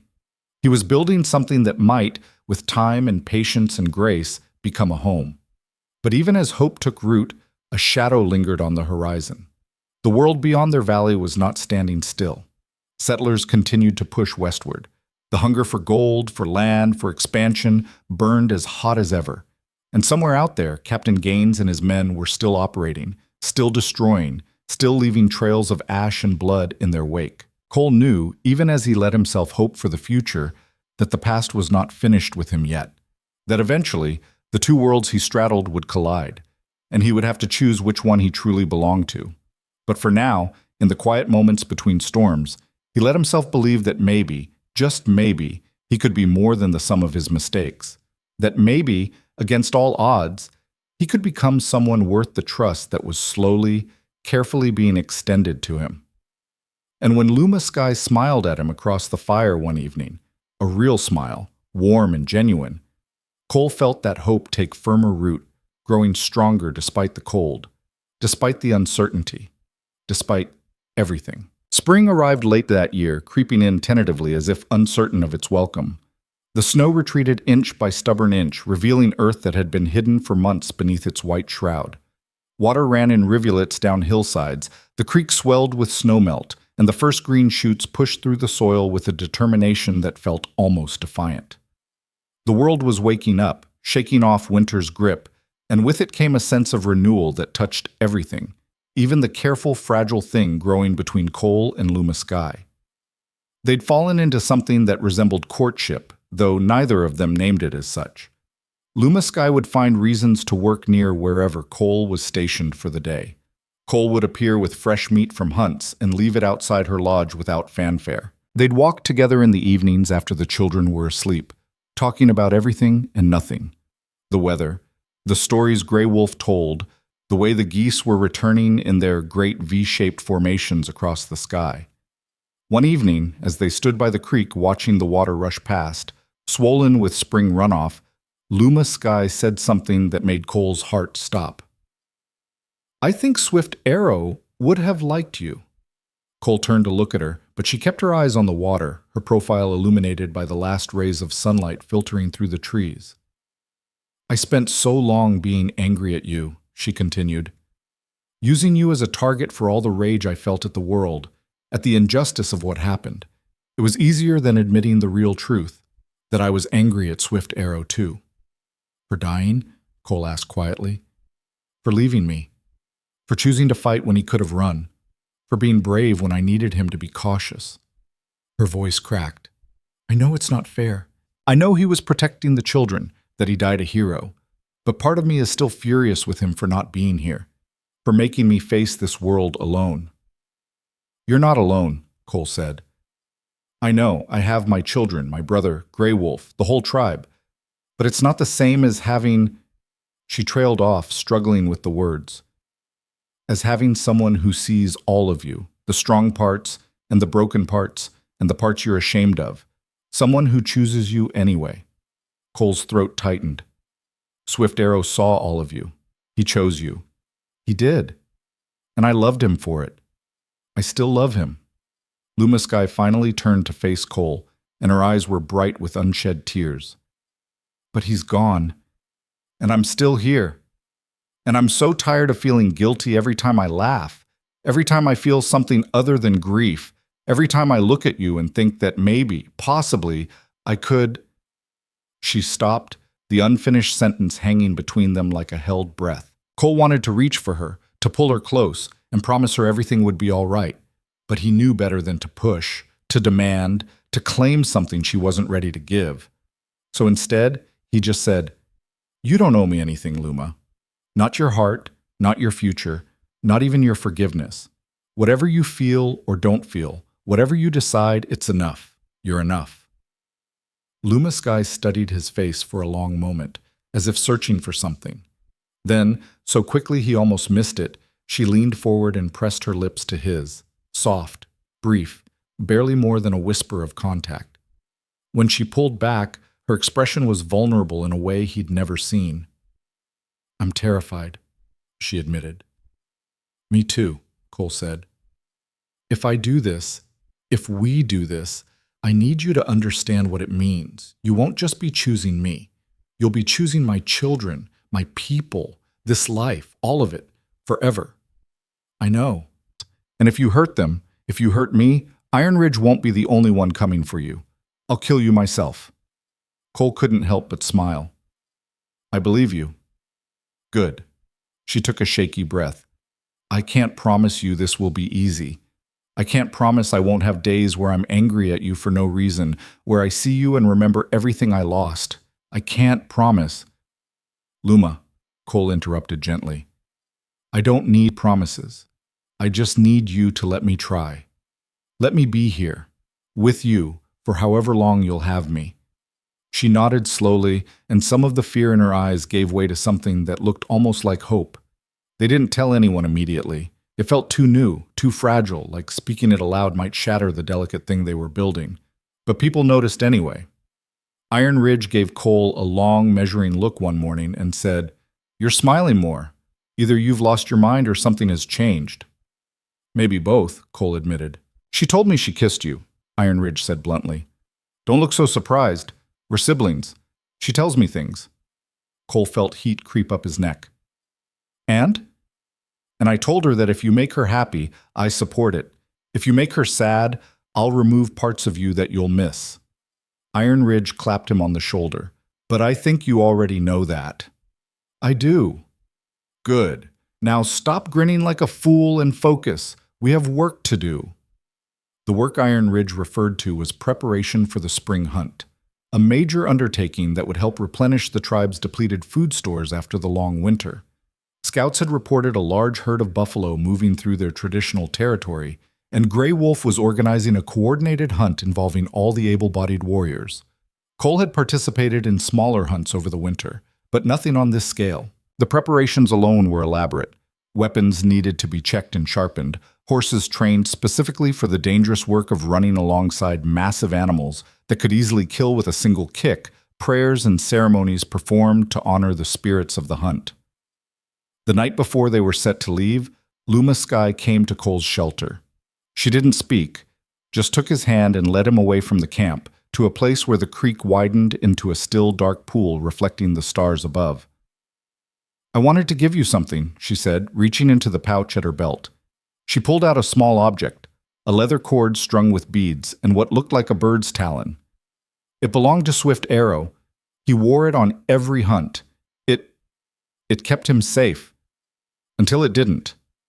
Cole stared at the talisman, understanding the weight of what she was offering. "Luma, I can't—" "Yes, you can," she insisted, pressing it into his palm. "I need you to come back. Not just for me, but for Morning Dove and Blackhawk. They're starting to care about you, even if Blackhawk would rather die than admit it. So you take this and you wear it and you come back to us. Do you understand?" Cole closed his fingers around the cord, feeling the smoothness of the beads, the sharp point of the talon. "I promise." She kissed him again, longer this time, deeper, and when they finally broke apart, both were breathing hard. "Don't make me regret believing in you," she whispered. "I won't." The hunting party left at dawn, 20 warriors on horseback, including Cole, Iron Ridge, and several others he'd come to know over the months. The scouts led them northeast toward the rolling plains where the buffalo were grazing. It took 2 days of hard riding to reach the herd, and when they finally spotted the dark mass of animals stretching across the grassland like a living blanket, Cole felt his breath catch. There were hundreds of them, maybe thousands. Bulls with massive shoulders and curved horns, cows with calves running alongside, all moving together in a slow, steady migration that had been happening since before humans walked this land. Iron Ridge rode up beside him. "Magnificent, aren't they?" I've never seen anything like it. Most white men haven't. They'll be gone soon enough. Iron Ridge's voice was heavy with something that might have been sadness or rage or both. Your people kill them by the thousands. Take only the hides. Leave the meat to rot. They kill them to starve us, to drive us away from our lands. They kill them because they can. Cole had no response to that. He'd seen the evidence himself during his time with Gaines. Massive piles of buffalo bones bleaching in the sun, the waste of it staggering and senseless. The hunt itself was controlled chaos. The warriors circled the herd, driving them toward a natural bottleneck, where the killing would be easier and safer. Cole's horse, a steady mare named Rain that Stone Bear had helped him train, responded to his slightest touch, reading his intentions almost before he formed them. When the signal came, they charged. The thunder of hooves, the bellowing of buffalo, the shouts of warriors. It all blended into a symphony of sound and motion. Cole found himself alongside a massive bull, his heart pounding, his focus narrowed to this single moment. He drew his bow, a gift from Iron Ridge, crafted specifically for his grip and strength, and fired. The arrow flew true, sinking deep into the buffalo's chest. The animal stumbled, crashed to the ground, its life ending quickly. The hunt continued for hours. By the time it was done, they'd taken down more than 30 animals, enough to feed the tribe for months if the meat was properly preserved. The work of butchering began immediately. Every part of the animals processed and packed for transport. Nothing was wasted. The meat, the hides, the bones, the sinew, all of it would be used, honored, respected. That night, as they camped beside the kill site, the warriors shared stories around the fire. One of the older hunters, a man named Redwing, who rarely spoke to Cole, surprised everyone by addressing him directly. You shot well today. Clean kills. No suffering. Your brother would be proud. Cole blinked, confused. My brother? Swift Arrow, Redwing clarified. Lumaskai's husband. He took you into his family by lending you his strength through that talisman. That makes him your brother, in the way that matters. The other warriors murmured agreement, and Cole felt the weight of their acceptance settle over him like a mantle. He touched the cord around his neck, feeling the beads and talon against his skin. I hope I'm worthy of it, he said quietly. So do we, Redwing replied, but there was no hostility in it, just honest assessment. They returned to camp 3 days later, horses laden with meat and hides, and were greeted as conquering heroes. The entire tribe came out to welcome them, and Cole found himself swept up in the celebration, people clapping him on the back, praising his contribution, treating him not as an outsider, but as one of their own. Lumaskai stood at the edge of the crowd, and when their eyes met, her smile was radiant. Morning Dove broke free from her mother's grasp and ran to Cole, throwing her small arms around his waist. You came back, she cried. I promised, didn't I? Cole said, lifting her up. Blackhawk approached more cautiously, trying to maintain his dignity, but Cole could see the relief in the boy's eyes. Mother said you were a good hunter. I guess she was right. Your mother is usually right, Cole said, and Lumaskai laughed, a real full-throated laugh that made something in Cole's chest expand and warm. That night, after the feast, after the stories and songs and celebrations, Lumaskai took Cole's hand and led him to her lodge. The children were already asleep inside, and she gestured for him to sit beside the fire while she prepared tea. I was afraid, she admitted, pouring the steaming liquid into wooden cups.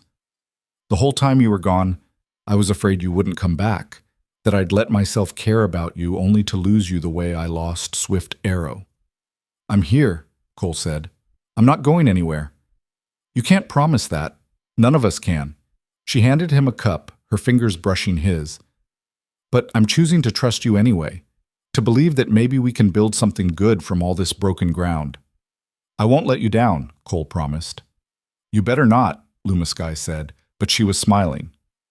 They sat together in comfortable silence, drinking tea and listening to the sounds of the camp settling down for the night. Outside, the world was quiet except for the occasional call of a nightbird and the whisper of wind through new leaves. Inside, the fire burned low and warm, casting dancing shadows on the lodge walls. Cole thought about how far he'd come from the man who'd frozen in horror during Gaines's massacre. How much he'd changed, how much he'd learned, how much he'd grown. He thought about the path that had led him here, paved with mistakes and blood and grief, and somehow ended in this moment of simple peace. But peace, as he was about to learn, was a luxury this world rarely permitted for long. The attack came 2 weeks later, at dawn, when most of the camp was still sleeping. Cole woke to the sound of gunfire, sharp cracks that shattered the morning stillness like glass.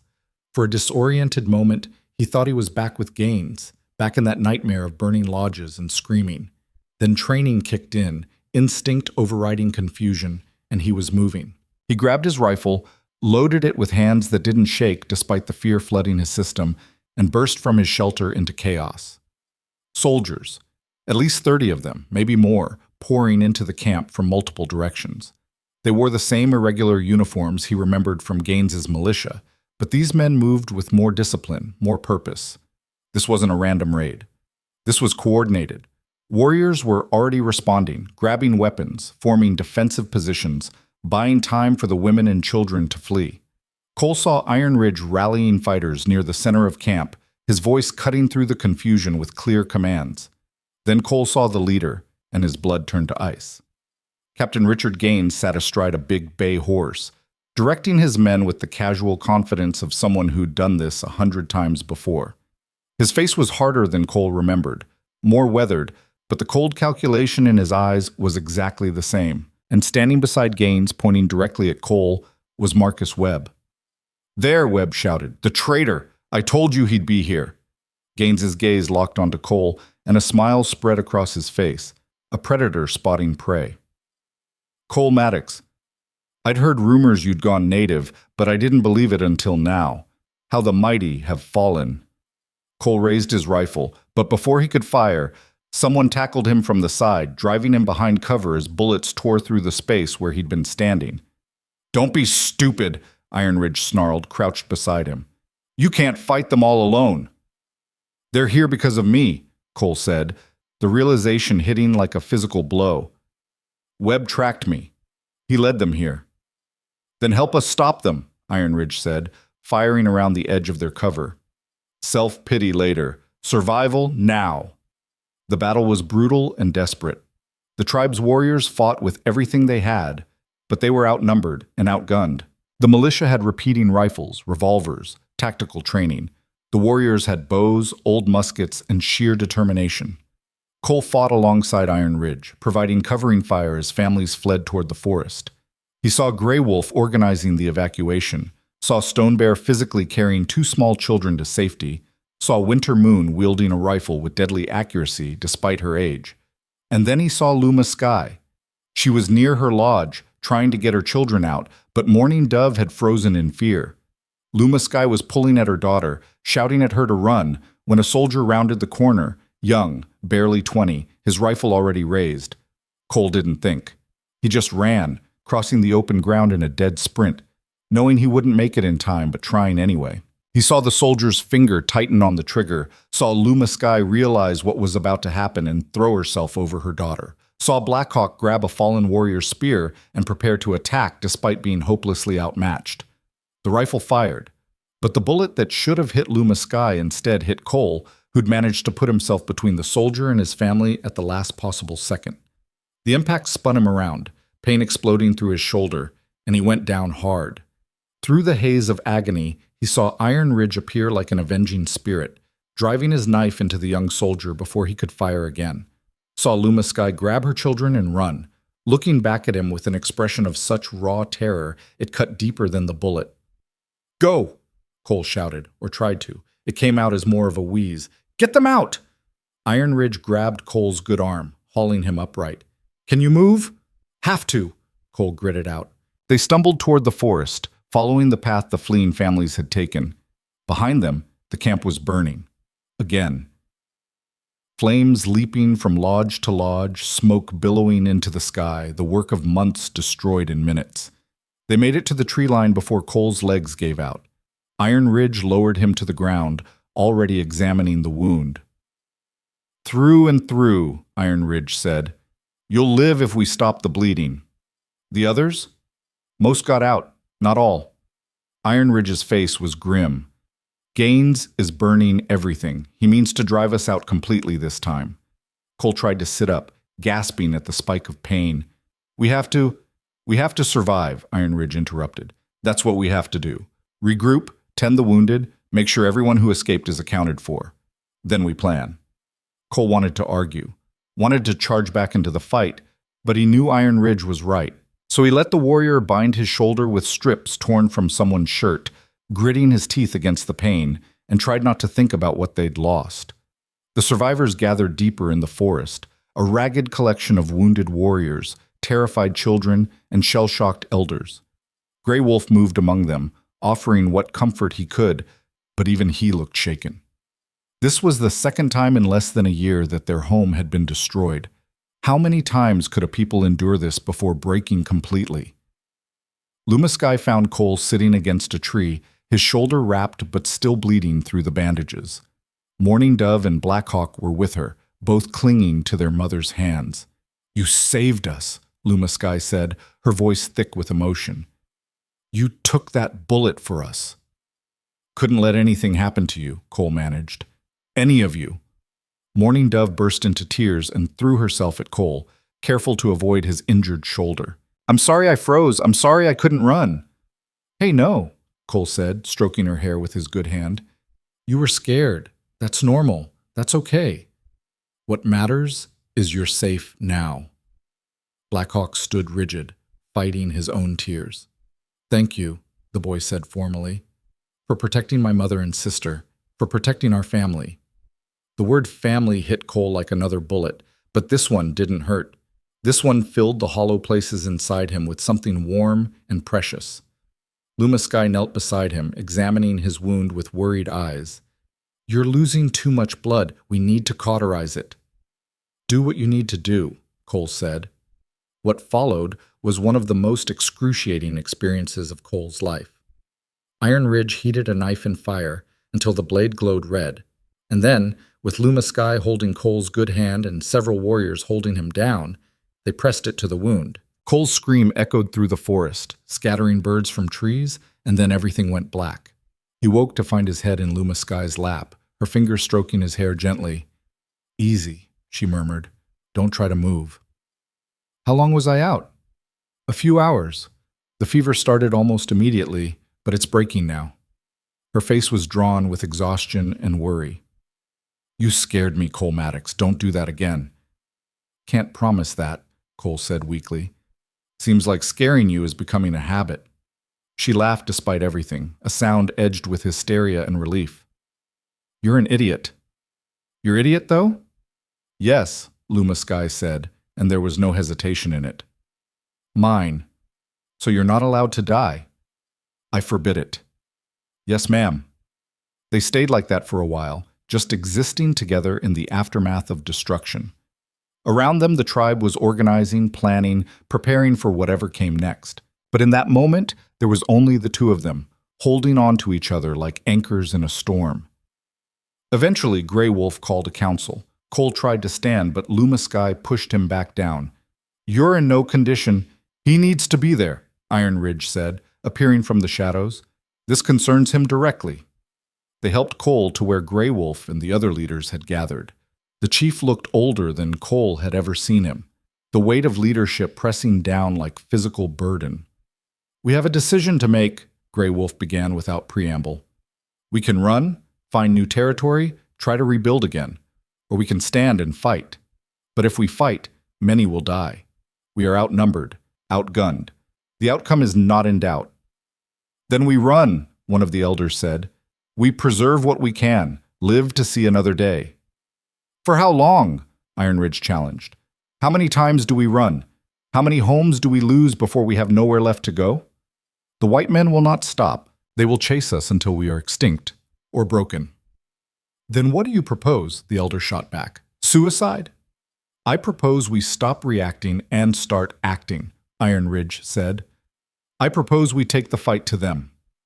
The council erupted in argument, voices rising, tempers flaring. Cole listened, his shoulder throbbing, his mind racing, and slowly an idea began to form. Dangerous, probably insane, but possible. What if there was another way? He said quietly. The arguing stopped. Everyone turned to look at him. What if we expose them? Cole continued, forcing himself to sit up straighter despite the pain.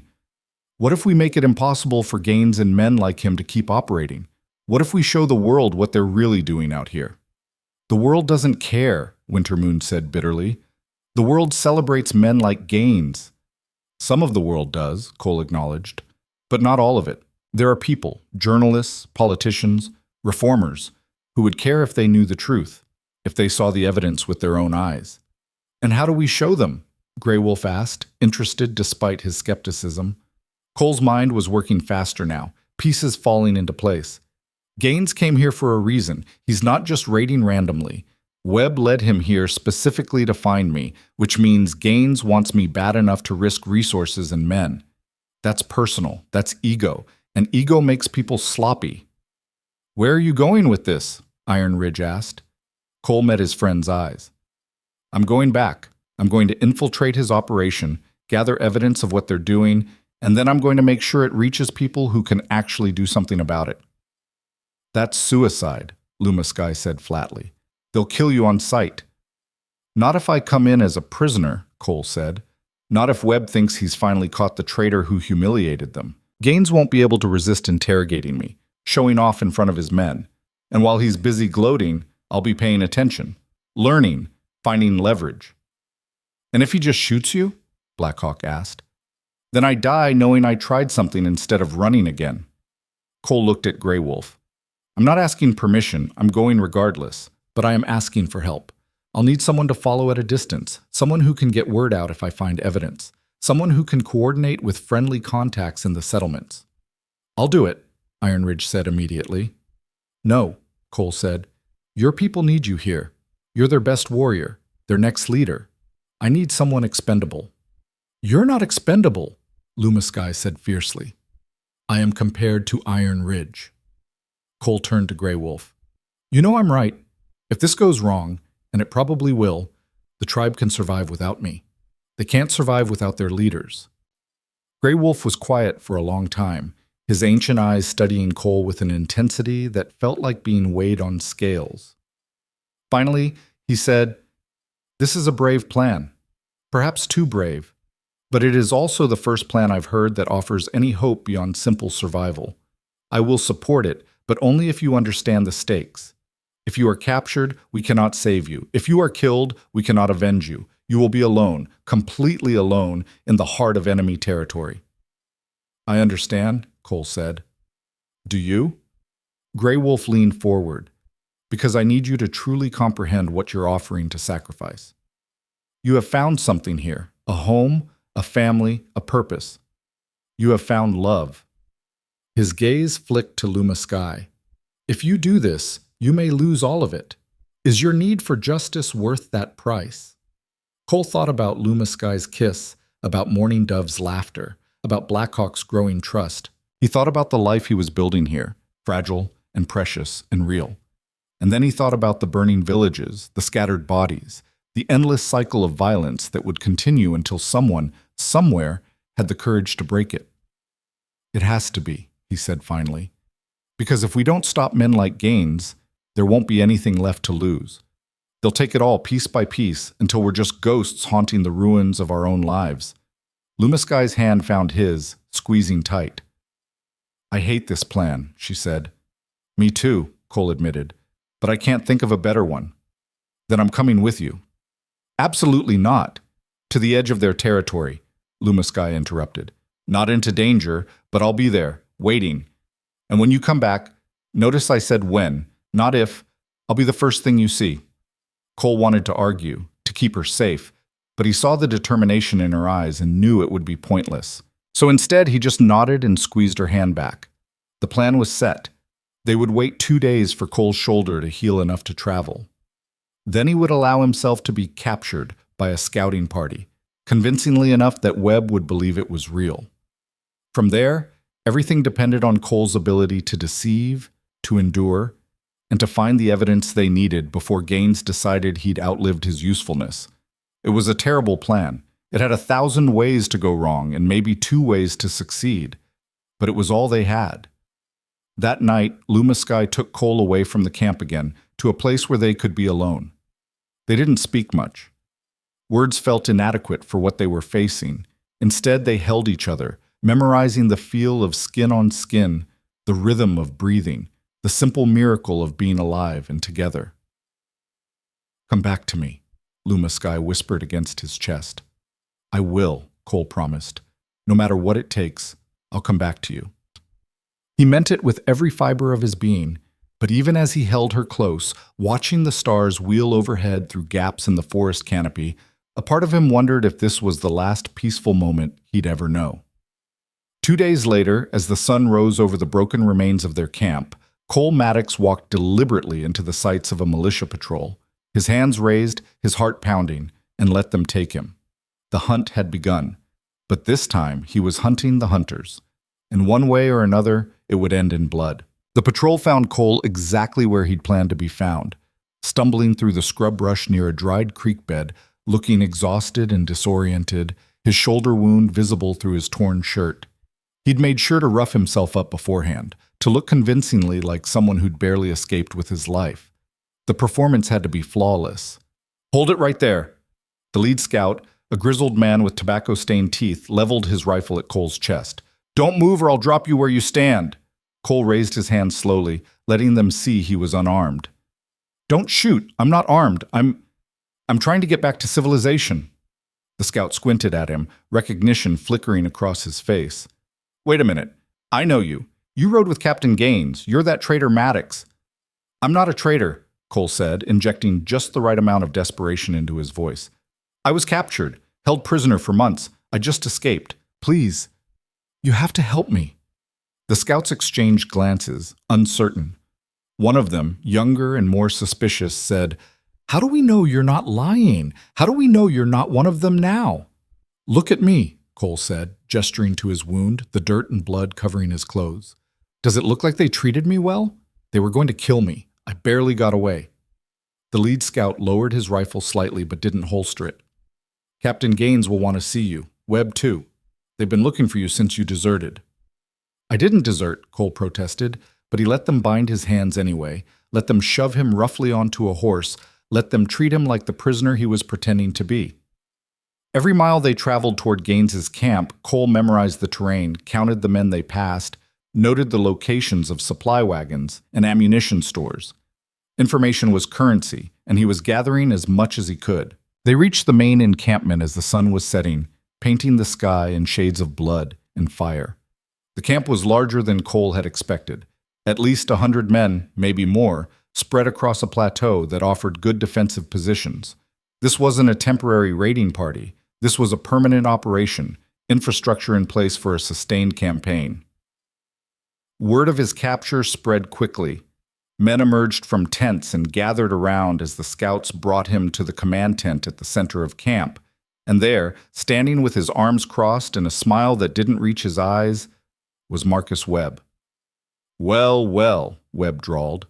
"Look what crawled back from the grave. Cole Maddox, the coward who chose savages over his own people." "I chose not to murder innocent women and children," Cole said evenly. "If that makes me a coward in your eyes, I can live with that." Webb's smile vanished. He stepped forward and backhanded Cole across the face, the blow hard enough to split his lip. "You don't talk back to me, traitor. You don't talk unless spoken to. You understand?" Cole tasted blood but said nothing, just met Webb's eyes with steady defiance. It was important to sell this, to make them believe he was broken but still had spirit left to crush. A man who gave up too easily was suspicious. A man who resisted just enough was believable. "Bring him inside," a voice commanded from within the tent. Captain Gaines. "I want to see our prodigal son for myself." They dragged Cole into the tent, forcing him to his knees. The interior was surprisingly well appointed. A proper bed, a desk covered in maps and documents, even a small stove for warmth. Gaines had made himself comfortable while waging his war of extermination. The captain stood with his back to Cole, studying a map pinned to a board. When he finally turned, his expression was one of mild curiosity, as if Cole were an interesting specimen rather than a former soldier. "Cole Maddox," Gaines said thoughtfully. "I'll admit I didn't think I'd see you again, Assumed you'd been killed or had fully gone native. But here you are, looking worse for wear but alive nonetheless. Captain, Cole said, keeping his voice neutral. Tell me something, Gaines continued, circling Cole slowly. What was it like? Living among them? Learning their savage ways? Did you enjoy playing Indian, Cole? Cole forced himself to sound bitter, defeated. I didn't have a choice. They would have killed me if I hadn't cooperated. I did what I had to do to survive. Is that so? Gaines stopped in front of him, studying his face. And yet, from what Webb tells me, you were spotted fighting alongside them during our recent operation. That doesn't sound like someone being held against his will. Cole had prepared for this. They forced me to fight, said if I didn't prove my loyalty, they'd kill me and my... He stopped himself as if catching a mistake, looking away. Gaines's eyes sharpened. And you're what, Cole? Nothing. It doesn't matter. Webb stepped forward, grabbing Cole by the hair and yanking his head back. Answer the captain when he asks you a question. Cole gritted his teeth, letting them see his resistance, his reluctance. Finally, he said, there was a woman. She had children. They said if I didn't fight, they'd kill them. I couldn't let that happen. Gaines's smile was slow and cruel. A woman. How touching. You developed feelings for one of them. That's why you took that bullet, isn't it? Protecting your little savage family. The contempt in his voice made Cole's hands clench, but he forced himself to stay in character. I did what I had to do. Of course you did, Gaines said, turning back to his maps. Well, you're here now, and that presents me with an interesting opportunity. You know their camp locations, their numbers, their defenses. You're going to tell me everything. And if I don't?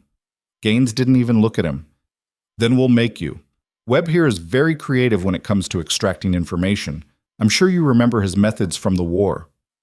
Cole did remember. He remembered prisoners screaming, remembered the sounds of breaking bones and torn flesh.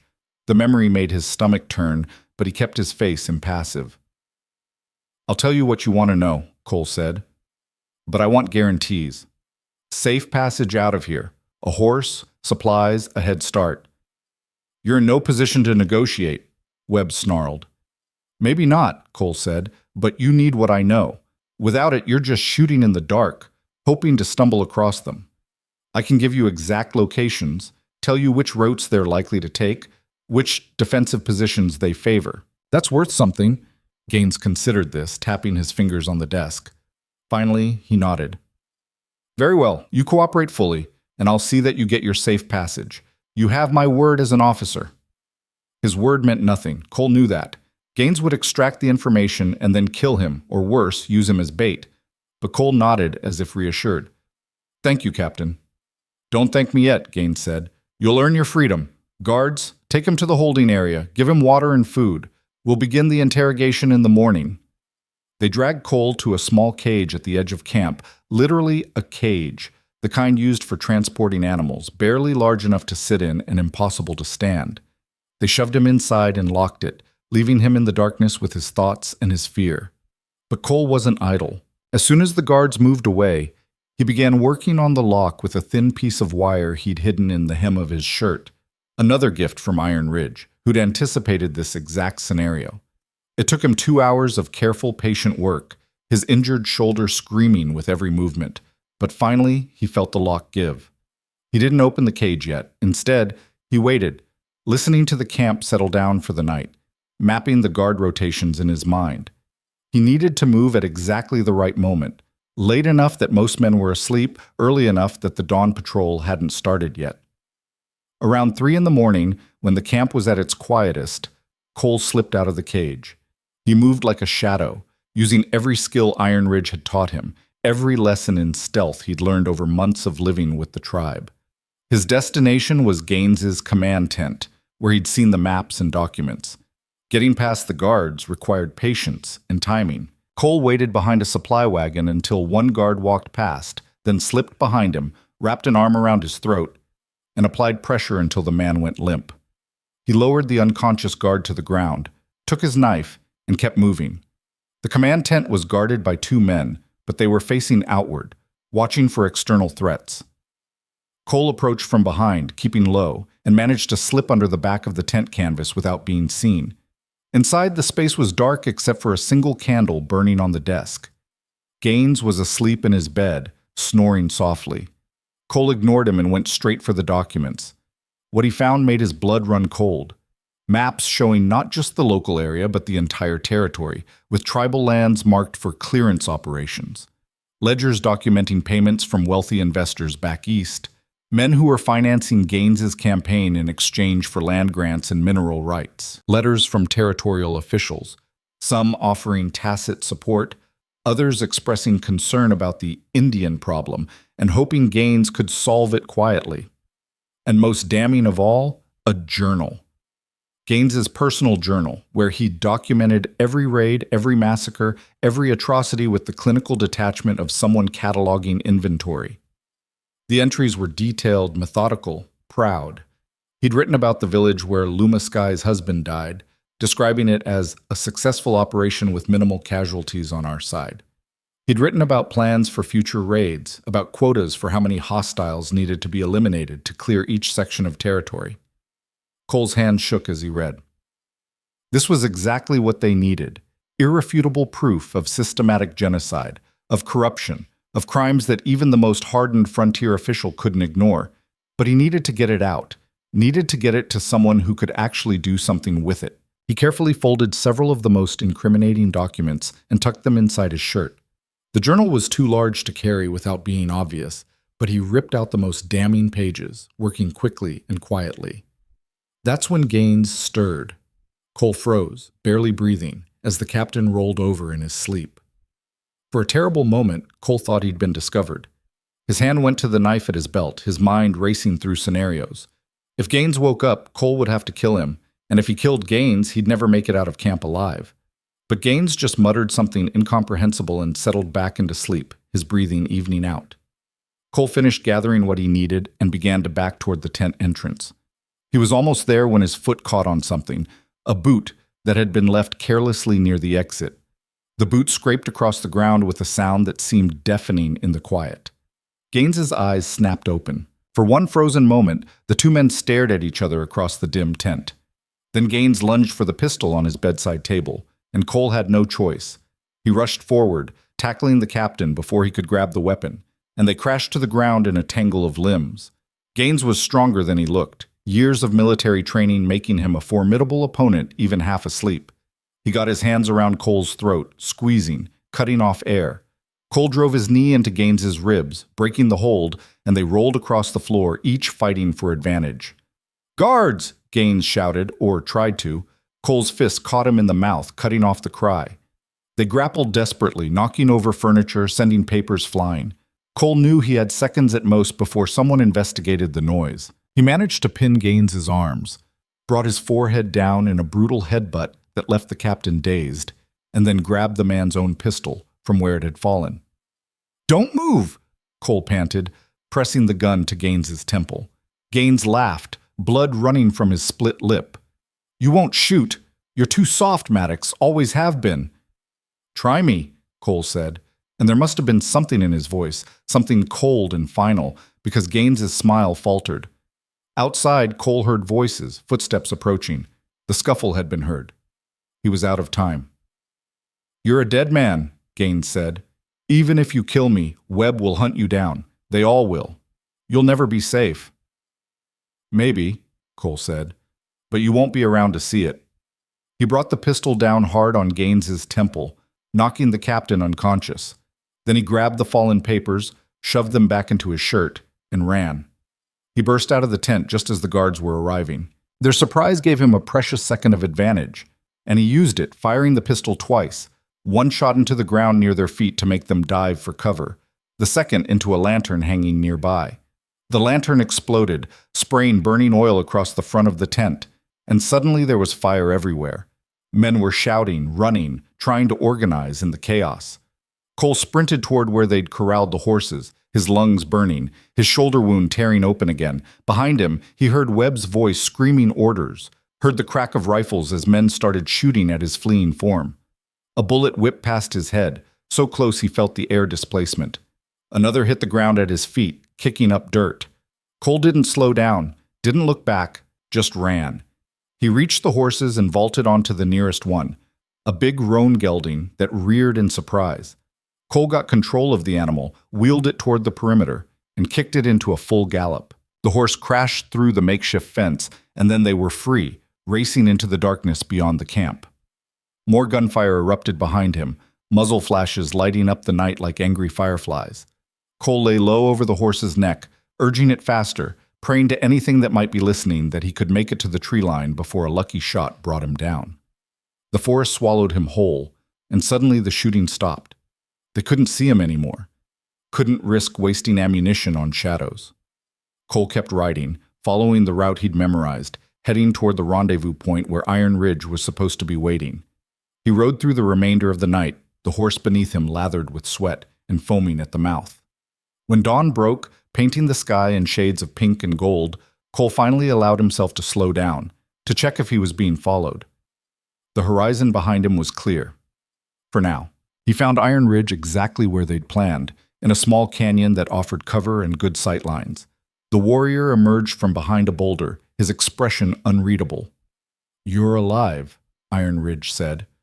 "Barely," Cole admitted, sliding off the exhausted horse. His legs nearly gave out, and Iron Ridge steadied him. "Did you get it? The evidence?"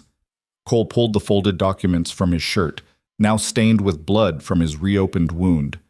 Maps, ledgers, journal entries, everything we need to prove what they're doing. Iron Ridge's eyes widened as he scanned the papers. This is enough. More than enough. If we can get this to the right people. "There's a territorial judge in Carson Bluff," Cole said, remembering something he'd overheard during his time with Gaines. "Judge Morrison. He's supposed to be honest, one of the few officials who actually cares about the law. If we can get these documents to him, he'll have to act," Iron Ridge finished. "Even the corrupt officials won't be able to ignore evidence this damning." "That's the theory," Cole said. "But Carson Bluff is 3 days' ride from here, and Gaines will be coming after us with everything he has. He can't let this evidence reach anyone in authority. It would destroy him, expose everyone involved in the scheme." Iron Ridge was quiet for a moment, thinking. Then he said, "You go to Carson Bluff. I'll lead them away. Make them think you went in a different direction." "That's suicide," Cole protested. "No, that's tactics," Iron Ridge corrected. "I'm faster, know the terrain better. I can lose them in the canyons to the north, double back to rejoin the tribe. You're the one who needs to deliver those documents. You're the one they'll believe. A white man testifying against other white men. Coming from me, they'd dismiss it as the complaints of a savage." Cole hated that Iron Ridge was right, hated the injustice of it, the reality that even irrefutable evidence would carry more weight coming from someone who looked like the judge, who spoke his language without an accent. "I'll get it done," Cole promised. "I'll make sure everyone knows what Gaines did, what they all did." "I know you will," Iron Ridge said, clasping his forearm in the warrior's grip. "You're not the same man who stumbled into our camp all those months ago. You've become someone worth respecting." "I learned from the best," Cole said. Iron Ridge smiled. "Tell my sister I kept my promise. Tell her you're worth the risk she took trusting you. Tell her yourself when you get back." "I will," Iron Ridge said. Then he was gone, disappearing into the landscape like smoke, taking a different horse and leaving tracks obvious enough to follow. Cole didn't waste time. He mounted a fresh horse Iron Ridge had brought, secured the documents carefully, and set off toward Carson Bluff at a pace designed to eat up miles without killing the animal. Every instinct screamed at him to turn back, to make sure Luma Sky and the children were safe, but he forced himself forward. The best way to protect them was to finish this, to expose Gaines and end the cycle of violence. The 3 days of riding were a blur of pain and determination. Cole's shoulder wound festered despite his attempts to clean it, and fever came and went in waves that left him shaking and disoriented. He forced down what little food he had, drank from streams when he found them, and kept moving. On the third morning, he crested a hill and saw Carson Bluff spread out below, a decent-sized settlement with actual buildings instead of tents, a church steeple rising above the other structures, the trappings of civilization. He rode into town looking like death itself, covered in blood and dirt, swaying in the saddle. People stopped and stared as he made his way down the main street, heading for the building with Court of Law painted on its sign. Cole dismounted, or more accurately fell off the horse, and stumbled up the steps. He pushed through the door to find a surprised clerk sitting at a desk. "I need to see Judge Morrison," Cole said, his voice hoarse. "It's urgent. Life and death." The clerk looked him up and down skeptically. "The judge doesn't see people without appointments, especially not vagrants." Cole pulled the documents from his shirt and slammed them on the desk. "These documents prove that Captain Richard Gaines and his militia are conducting systematic massacres of native peoples with the support and financing of territorial officials. Either you get the judge right now, or I'll walk into his chambers myself." The clerk's eyes went wide as he scanned the first few lines. "Wait here," he said quickly, disappearing through a door. A moment later, he returned with a stern-looking man in his 60s, wearing spectacles and an expression of professional skepticism. Judge Morrison picked up the documents, read them carefully, and his face went pale. "Where did you get these?" he demanded. "From Captain Gaines's own command tent," Cole said. "I was part of his militia until I couldn't stomach the atrocities anymore. I've witnessed massacres of peaceful villages, seen women and children murdered for the crime of existing on land that white men want. These documents prove it's all coordinated, financed, approved at the highest levels." Judge Morrison continued reading, his expression growing darker with each page. When he reached Gaines's journal entries, he actually sat down, as if his legs wouldn't hold him anymore. This is monstrous," he said quietly. "I'd heard rumors, whispers of irregularities in the frontier operations, but I never imagined—" He looked up at Cole. "You realize what you're doing, don't you? The men named in these documents are powerful. They have connections, resources. Coming forward with this will make you a target." "I'm already a target," Cole said. "The only question is whether their crimes get exposed or buried. That's up to you, Your Honor." Morrison studied him for a long moment, then stood decisively.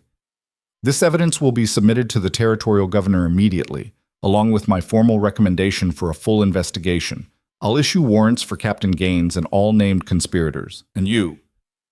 He looked at Cole's wound, the blood seeping through his shirt. "You need a doctor. Clerk, fetch Dr. Hamilton immediately."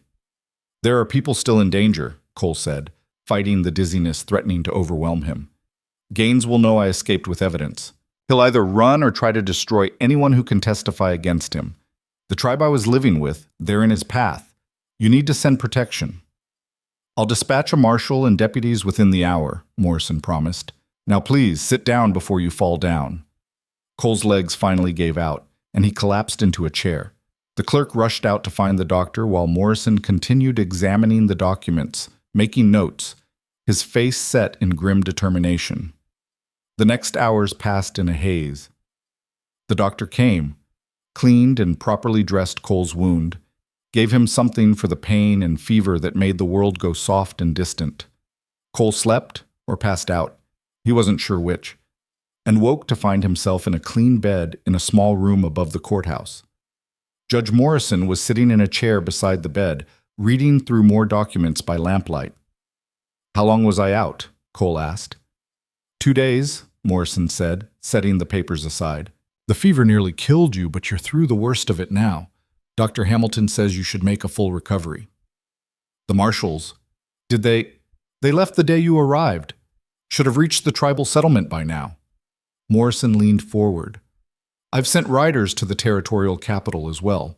This scandal is already spreading. Several of the named officials have resigned.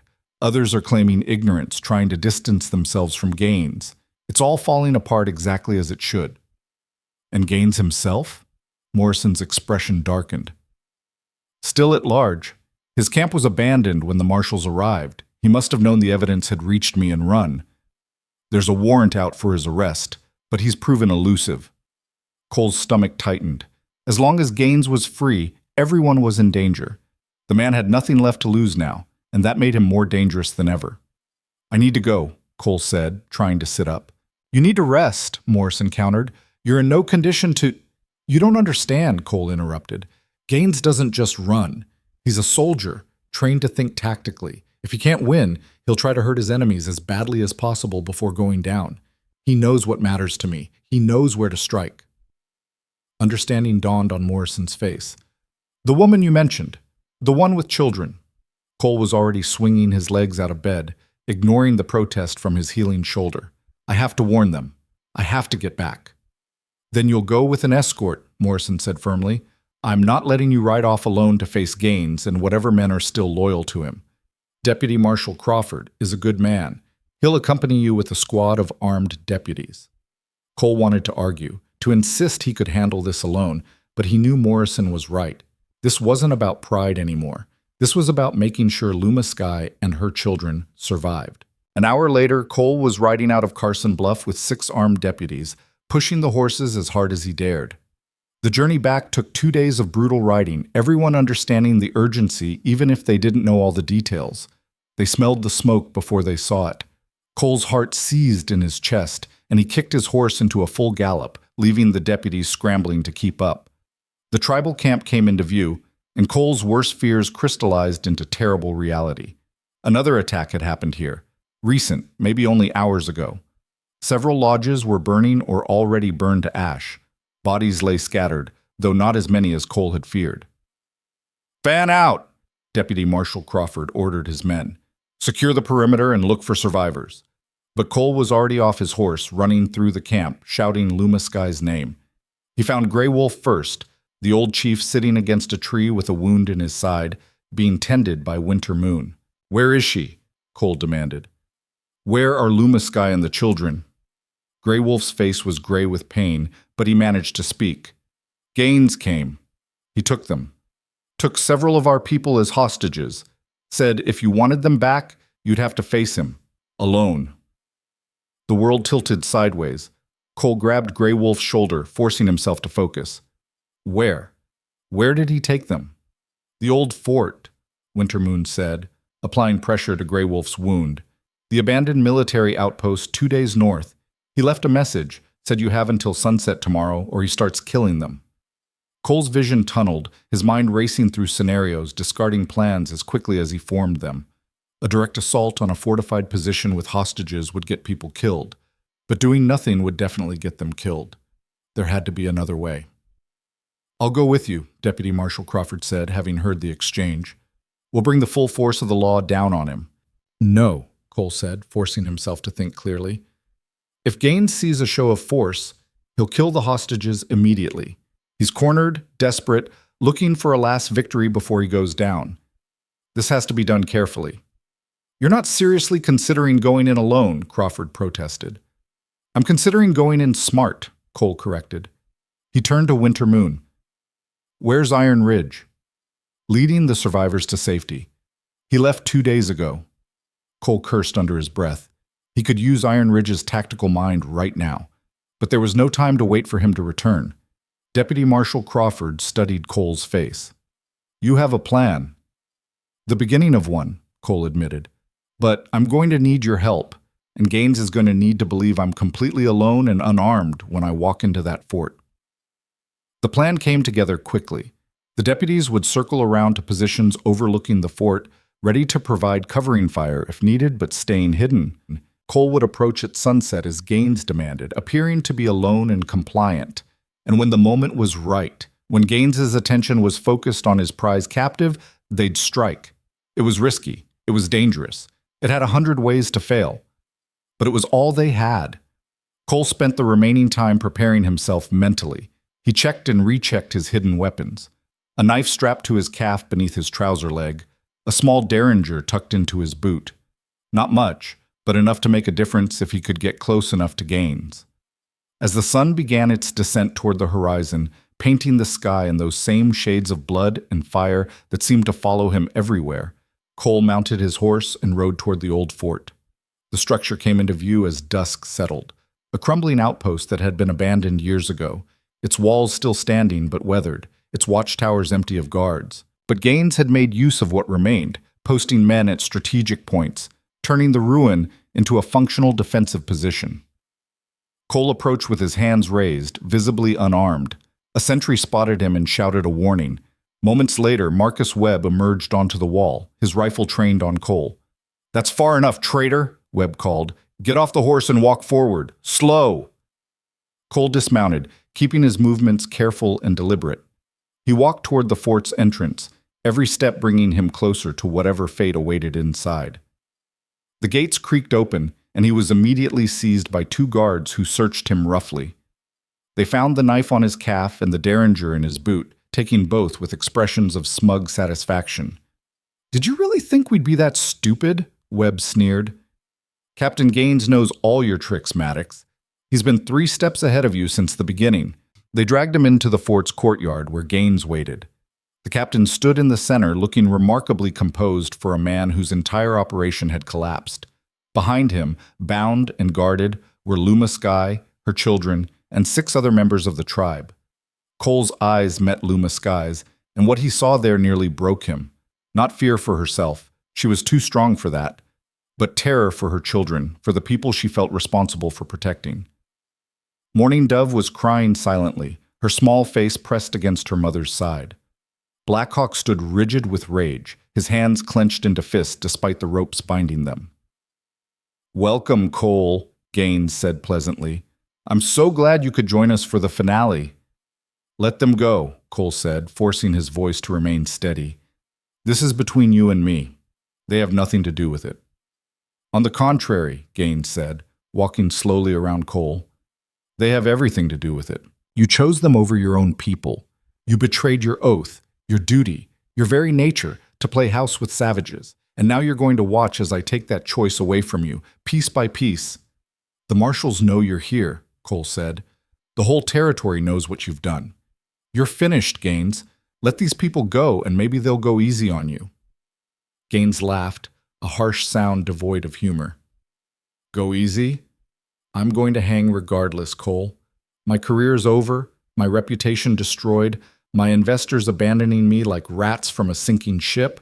I have nothing left to lose, which means I can finally do what I've wanted to do from the beginning, eliminate the Indian problem completely, starting with your precious family." He pulled his pistol and aimed it at Mourning Dove. "No!" Cole lunged forward, but the guards grabbed him, holding him back.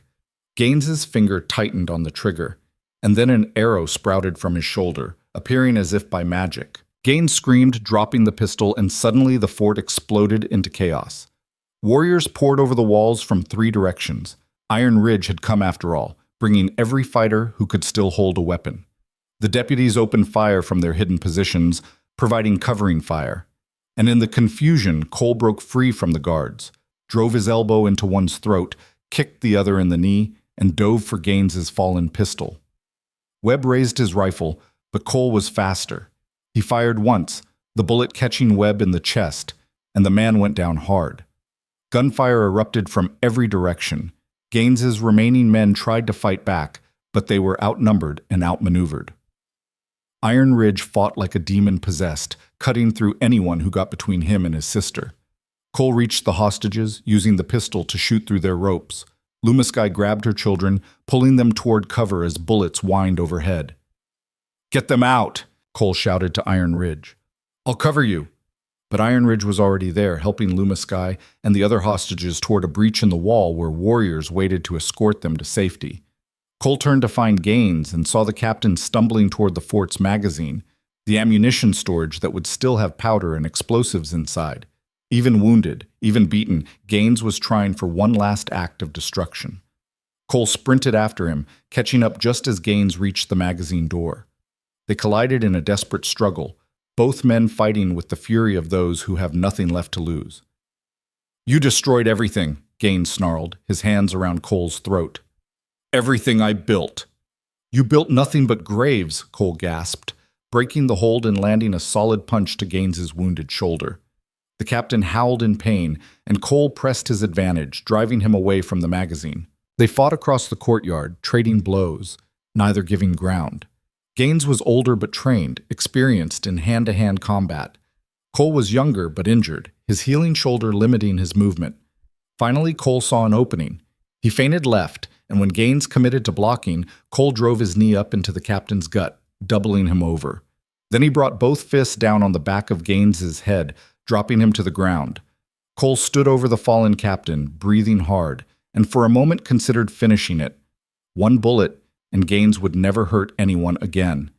But Luma Sky's voice cut through the haze of violence. "Cole, don't!" He looked up to find her standing at the edge of the courtyard, her children safe behind her iron ridge at her side. And in her eyes, he saw not a plea for mercy, but a reminder of who he'd chosen to become. "He's not worth it," Lumasky said. "He's not worth your soul." Cole looked down at Gaines, who was glaring up at him with pure hatred, and lowered the gun. "You're right. He'll face justice the proper way." Deputy Marshal Crawford and his men secured the fort within minutes. The remaining militia members surrendered, and Gaines was taken into custody, still spitting threats and curses. As the sun finally set, painting the carnage in shadows, Cole walked to where Lumasky stood with her children. Morning Dove broke free and ran to him, throwing her arms around his waist. Blackhawk followed more slowly but no less sincerely. "You came back," Lumasky said, and her voice broke on the words. "You promised, and you came back." "Always," Cole said, pulling her close with his good arm. The children pressed between them. "I'll always come back to you." The aftermath took weeks to sort out. Gaines and his co-conspirators stood trial in the territorial capital, and the evidence Cole had gathered ensured their convictions. Some were hanged, others sentenced to prison terms that would last the rest of their lives. The territorial government, embarrassed by the scandal, passed new protections for Native peoples and actually enforced them for the first time in years. It wasn't justice, not really. No amount of legal consequences could bring back the dead, could undo the trauma, could restore what had been taken. But it was accountability, and that was something. The tribe rebuilt, choosing a new location with better defensive positions and closer to other allied bands. Grey Wolf recovered from his wounds, though he moved slower now, the injury having aged him in ways that went beyond the physical. He officially named Iron Ridge as his successor, and the younger man accepted the responsibility with the same fierce dedication he brought to everything. Cole and Lumasky were married in a ceremony that blended traditions from both their worlds, witnessed by the entire tribe and several of the deputies who'd helped rescue the hostages. Judge Morrison even attended, having become an unlikely ally and friend. "You've earned your place here," Grey Wolf told Cole during the celebration. "Not because you proved yourself in combat, though you did. Not because you brought justice, though you did, but because you chose love over hatred, unity over division, building over destroying. Those are the qualities that make a man truly valuable." Cole looked across the gathering to where Lumasky stood talking with Wintermoon, Morning Dove, and Blackhawk playing nearby. His family, his home, his future. "I spent years running from who I was," Cole said quietly, "trying to outrun my mistakes, my grief, my shame. I never thought I'd find a place where I could stop running, where I could finally just be." "That's the gift of love," Grey Wolf said. "It gives us a place to stand. And from that place we can build anything." In the months and years that followed, Cole became a bridge between worlds in ways he'd never imagined. He helped negotiate treaties, translated between tribal leaders and territorial officials, advocated for policies that actually protected Native peoples rather than exploiting them. It was hard work, often frustrating, sometimes dangerous. But it was meaningful work, and that made all the difference. He and Lumasky had a daughter of their own, a tiny, fierce creature they named Hope, because that's what she represented, proof that even from the ashes of destruction, new life could grow. Morning Dove and Blackhawk loved their little sister with a fierceness that made Cole's heart ache in the best way. Sometimes, in the quiet moments before dawn, Cole would stand outside his lodge and watch the sun rise over the land they'd fought so hard to protect. He'd think about the path that had brought him here, the blood spilled and the lessons learned, the people lost and the family gained. He'd think about the man he'd been, lost, broken, complicit in atrocities, and the man he'd become. Not perfect, never perfect, but better. Trying every day to be better. And when Lumasky would emerge from the lodge, sleepy and beautiful in the early light, and slip her hand into his, Cole would understand the truth that had taken him so long to learn. Home isn't a place you're born into. It's a place you build, brick by brick, choice by choice, day by day. It's the people you love and who love you back. It's the work you do that makes the world a little less broken. It's the morning you wake up and realize you're no longer running, no longer hiding, no longer ashamed of who you are. Cole Maddox had finally found his home, and he would spend the rest of his life defending it, nurturing it, and passing it on to the next generation. a legacy not of violence and shame, but of courage, love, and the persistent belief that people, even the most broken among us, are capable of change. The frontier would keep changing, evolving, bringing new challenges and new conflicts. But here, in this place he'd earned through blood and choice and unwavering commitment, Cole had everything he needed. He had family, he had purpose, he had love. And that, in the end, was worth more than all the gold in the ground, all the land in the territory, all the power in the world. That was everything that mattered.